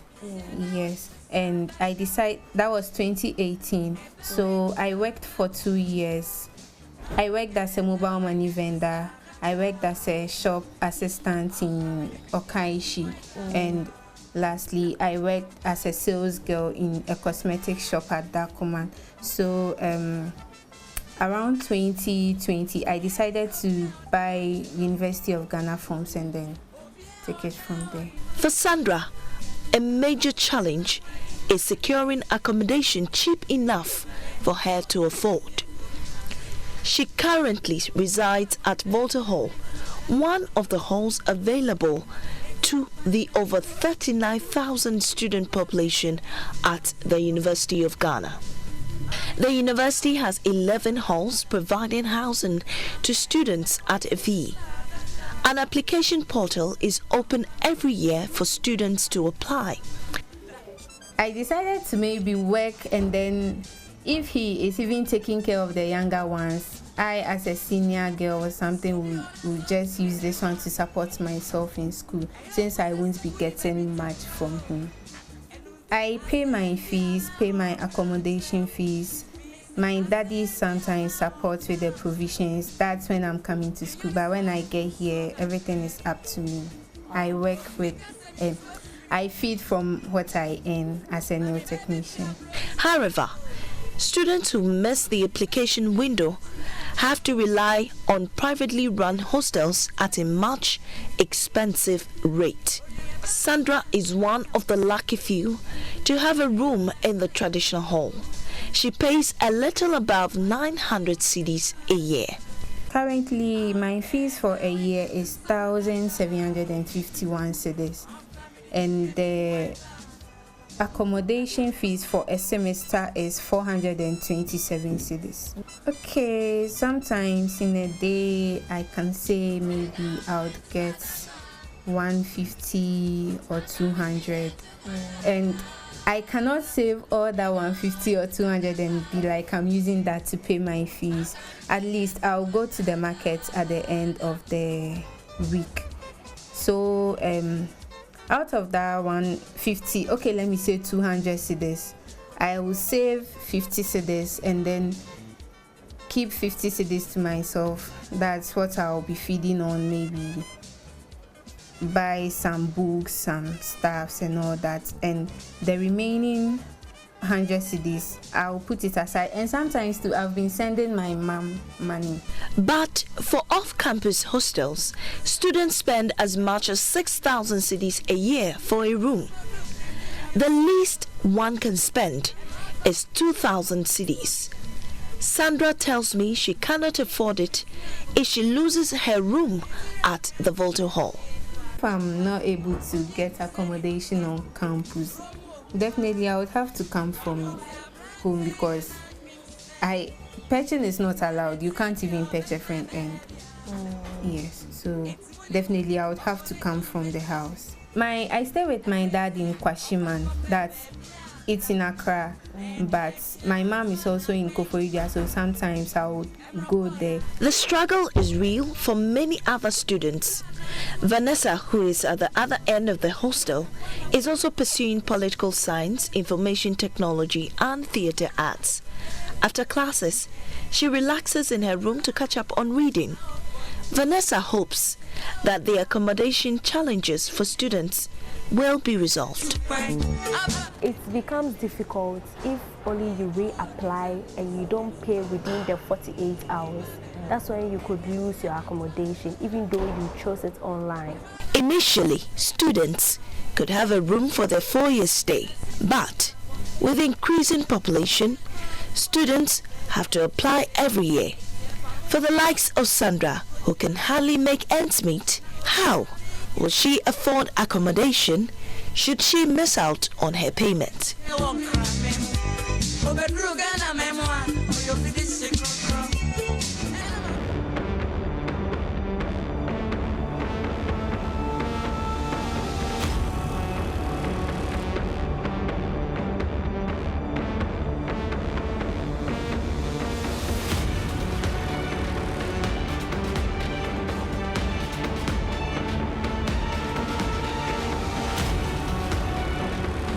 The moment we've all been waiting for is here. What makes the EcoBank JoyNews Habitat Fair different from other fairs is that it's an assembly, it's a congregation of experts in the business. Many of them are pioneers in their space. We've had a lot of patrons, coming through. You can see from the other side, many of them gathered, checking out what our exhibitors have on offer here. I mean, particularly, I'm intrigued by the innovation of many of our exhibitors here. And this is just one of them, Bamboo Products Limited. So we have the pergolas, the fencing, the ceiling, shelters, and partitions. So these are some of our products. We have the reef 4x4 panel. We have the reef bamboo 4x4 panel for the ceiling. We use it for the ceiling. Use a bamboo for my ceiling. Yeah, you can really use it for your ceiling. Both your house, your stores, everywhere you can use the bamboo weaved for it. We have this one too. We have different samples. This is for fencing. We have this one for fencing. Yeah. This one too is being used for fencing. This one too is being used for fencing. This is a smaller weaved panel form of it. We also have the bamboo stand, which you can use it in your office, your home. You can put your files on it. You can put your files under over here. We have all these things. Okay. Something that I've seen here is a smart light, right? Yes, the Philips Wiz Connect light. So it's a smart light. It's one of the most innovative lights you can find on the market now from Philips. Very beautiful light that you can control it from the comfort of your own home. It gives you over millions of colors of light. Over million colors of light. This is a light that you choose what kind of color you want in your room. So I just wanted to show you. So this is what we have. We have installed some of the waist lights, like you can see. Yeah. This is giving you a Christmas feeling. Yeah. And you can change it to any other color temperature that you prefer. Yeah. So I'm just trying to do a little demonstration with the app on my phone. So you are controlling this light using this app on your phone? This app on my phone, yeah. Okay. And I can change it to any color I want. Yeah. Like whatever I feel, I can basically I'm managing the light based on my own feeling. If I want it to be in the TV setting for me, the light will give me that setting. And you're telling me that with the app that you have on your phone, you can change the light to suit the mood that you want. Exactly. So if you want a romantic mood, you can get that. Yeah, if you want, which other mood? Yeah, so I mean, even on the app, they've already saved certain settings for you. Okay. I mean, romantic settings. There's a movie settings for you. There's a party settings for you. There's a whole lot of settings that the app itself we have saved for you. You can choose to decide which other setting that you also want to come on by itself. You just need to, like you can see in the background. So it's not just older folks coming around, but you can see young people coming here together with their parents. So families are actually coming around. Some of the people I spoke to earlier were telling me that they had to ask permission from the workplace, to come here. They're going to come right after work. So there's no restriction as to who can come here. I'm looking at it. I'm going around and doing assessment and look at it so that I can pinpoint to a particular one. But you like what you've seen so far? Come again? Do you like what you've seen so far? Oh, yeah, I'm impressed. I came with my son also to look at it so that I may be able to advise so he asked me to join him for this purpose. Okay, thank you.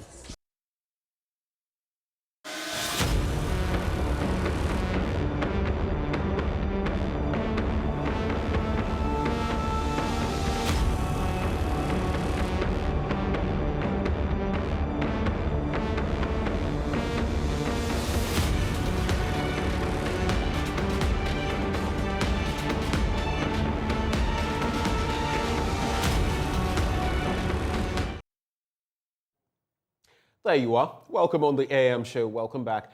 How about treating your family this summer holiday to a stay in South Africa? Come journey to South Africa for a good and beautiful time in our country. Get to know the locals and our languages. And if you're looking to let your hair down, if you're looking to relax or just be in the mood for some fun, family-friendly adventures, South Africa has got everything you need. This summer, Wazanila. Come decide and experience a holiday worth talking about. Well, from there, hello Ghana, happy moment is here again, and we're all encouraged to storm World Cup Qatar 2022 with Storm Energy Drink, Puma Soft Drinks, and Awake Drinking Water from Casapreco Company Limited. Simply buy your favorite Storm Energy Drink, Puma Soft Drinks, and Awake Drinking Water. Text the 4-digit unique number on the neck of the bottle to short code *780#, choose option 2, and follow the prompts on all networks for free. You could be one of the lucky winners to this year's World Cup in the monthly draw. And even if you don't get there, you can also win TVs, fridges, microwave ovens, mobile phones, home theaters, free drinks, and a lot more instantly. So don't waste time. Grab a bottle of Storm Energy drink, Puma soft drinks, and Awake drinking water, and let's storm Qatar this World Cup. This promotion is on the NLA Caritas platform, and this advert is FDA approved. Remember, terms and conditions do apply. Okie doke. So let's get into it now. Let's get interactive with you. A number of issues we've been discussing this morning. We've discussed that directive by the Office of the Special Prosecutor for an investigation some 80 years running from 2016 when it comes to the auction of vehicles by the Customs Division, or SEPS, if you like. We're also looking at the La Bianca issue, among others. And of course, we just saw that demonstration that is in the offing when it comes to those people in Mamobi whom the system has referred to as squatters, but they say they are not squatters, and if they are going to be moved, the timelines must be reasonable and that they must be compensated. What is your take on all of these matters and any other matters of concern to our national life? Call that number 0302-211-691, extension 2. 0302-211-691, extension 2. We'd love to hear from you. Of course, with that issue to do with the people in the Mamobi enclave who are directly affected by this decision, a lot of questions come to mind. And Aminu Zakaria, who is the MC, for example, we need some clarification on the motive because this wouldn't be the first time. Sometime earlier this year, leading into late last year, there was a similar activity. But these people have been there for decades, some of them since the Echampong era. So why now, especially under these current circumstances, economic circumstances? Call, share your thoughts with us at 0302-211-691, extension 2. Our first caller is online, Brantford. Brantford, a very good morning to you. Hello, Brantford.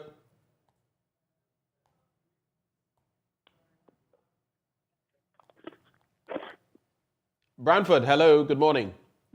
Yes, hello. Good morning. My name is Brantford, and I'm calling from Tagaji in the Volta region. Right. Brantford, what are your thoughts? About what the special prosecutor said, what he was saying about the custom office, and then they having issues with the auctioning. There is this issue that I don't really like with the custom. If, for instance, you have let's say a vehicle, and then they are going to auction that vehicle. They don't tell the citizens or anything. It's just like a closed enclave or an enclave, I must say. So if, for instance, you bring down a vehicle from maybe Korea or the United States, and then you are being charged a duty of about 200,000 Ghana cedis, and then you are not able to afford that, and then you will be able to afford only about 150,000 Ghana cedis. They should at least look into that and say that maybe we will give the vehicle to this person, and then after that, he will later come and pay the rest, if it's possible. But for them to auction it at a much lower value is quite unfair. That's all I have to say. Bradford, thank you for sharing your thoughts on that matter. It beat my mind as well. You can call that number as well to share your thoughts. We have a few minutes to go. 0302-211-691, extension 2. What are your quick thoughts on these matters? And we've heard, for example, as well, that in terms of Agenda 111, I'm just sneaking in this conversation. Mr. President says the directive to contractors is that if they do not meet stipulated timelines, then their contracts could be affected, abrogated if need be. Will that be the solution to ensuring that we get value for money as far as Agenda 111 is concerned? But Martin is also on the line. Martin, a very good morning to you.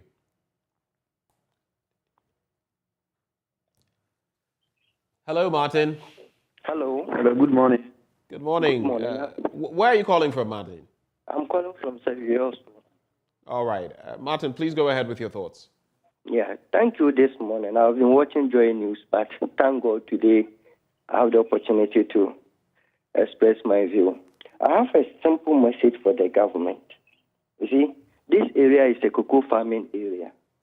Now, because of the seasonal changes, farmers have already started harvesting cocoa as I'm talking to you right now.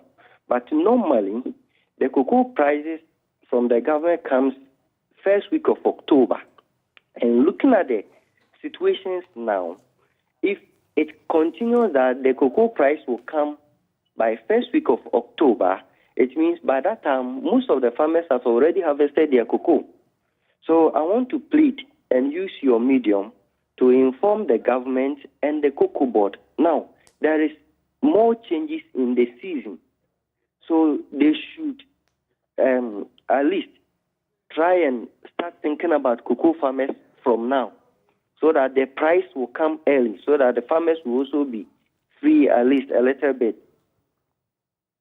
Right, and hopefully with our very wide audience, even those who walk the corridors of power, hopefully they've heard you and the right actions will be brought to bear. If we get another caller or two, we may just sneak them in. If not, then we'll start getting ready to wind down on the show. The number to call 0302-211-691 extension 2. We have another caller on the line. Is it Diana? Hello, Diana. Good morning. Hello, Diana. Hello. Hello. Right. Fine morning. How are you? I am well. Diana from Bolga. Please go ahead with your quick thoughts. Yes. What I want to say about the custom and the auction is that I believe there is a lot of financial loss at the customs. So if the government will open the eyes at the customs, it will help us from the situation in which we find ourselves now. Why am I saying this? You import a car at a very high cost. You come to the port, you cannot pay your duty. Yes, the duty is high. That is the reason why you are not able to pay and they have confiscated your car.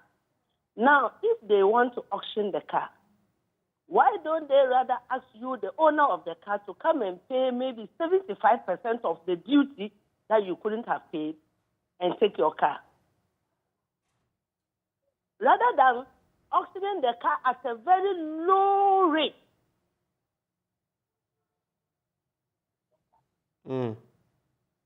So for me, I think the customs or the port is the cost. It contributes to the problem in which we find ourselves in the country today.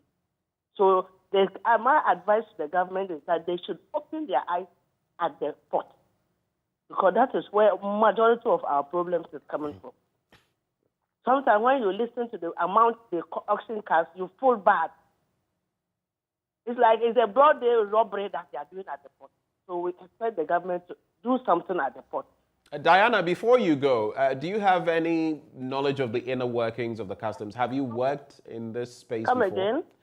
Have you worked in this space before? You seem to have some knowledge of what they do. Oh, I've lost a car that somebody sent to me. I got to the port. I've not worked in that space before. When I'm a Ghanaian, I'm born and bred in Ghana. I have relatives outside there. And I have a relative who brought in a car. She couldn't pay the duty. I am not against them seizing her car because she couldn't pay the duty. I'm not against that one. But I was not happy when they were auctioning the car. The person, the one who brought the car, is not even aware. And I think that if you are assuming you are asking the person to pay 20,000 as the duty, and then the person is not able to pay, you seize the car and pay for maybe 5 months, you want to auction the car. Why don't you get the same person or the owner of the car to come, and maybe you give the person some percentage off? If the person is able to pay, you give it to the owner. But if the person is not able, you rather add that percentage to the value of the car and sell it right. But they will sell it at a very low. The duty is only 20,000, but you go and they'll 6,000. So what have they done to the state?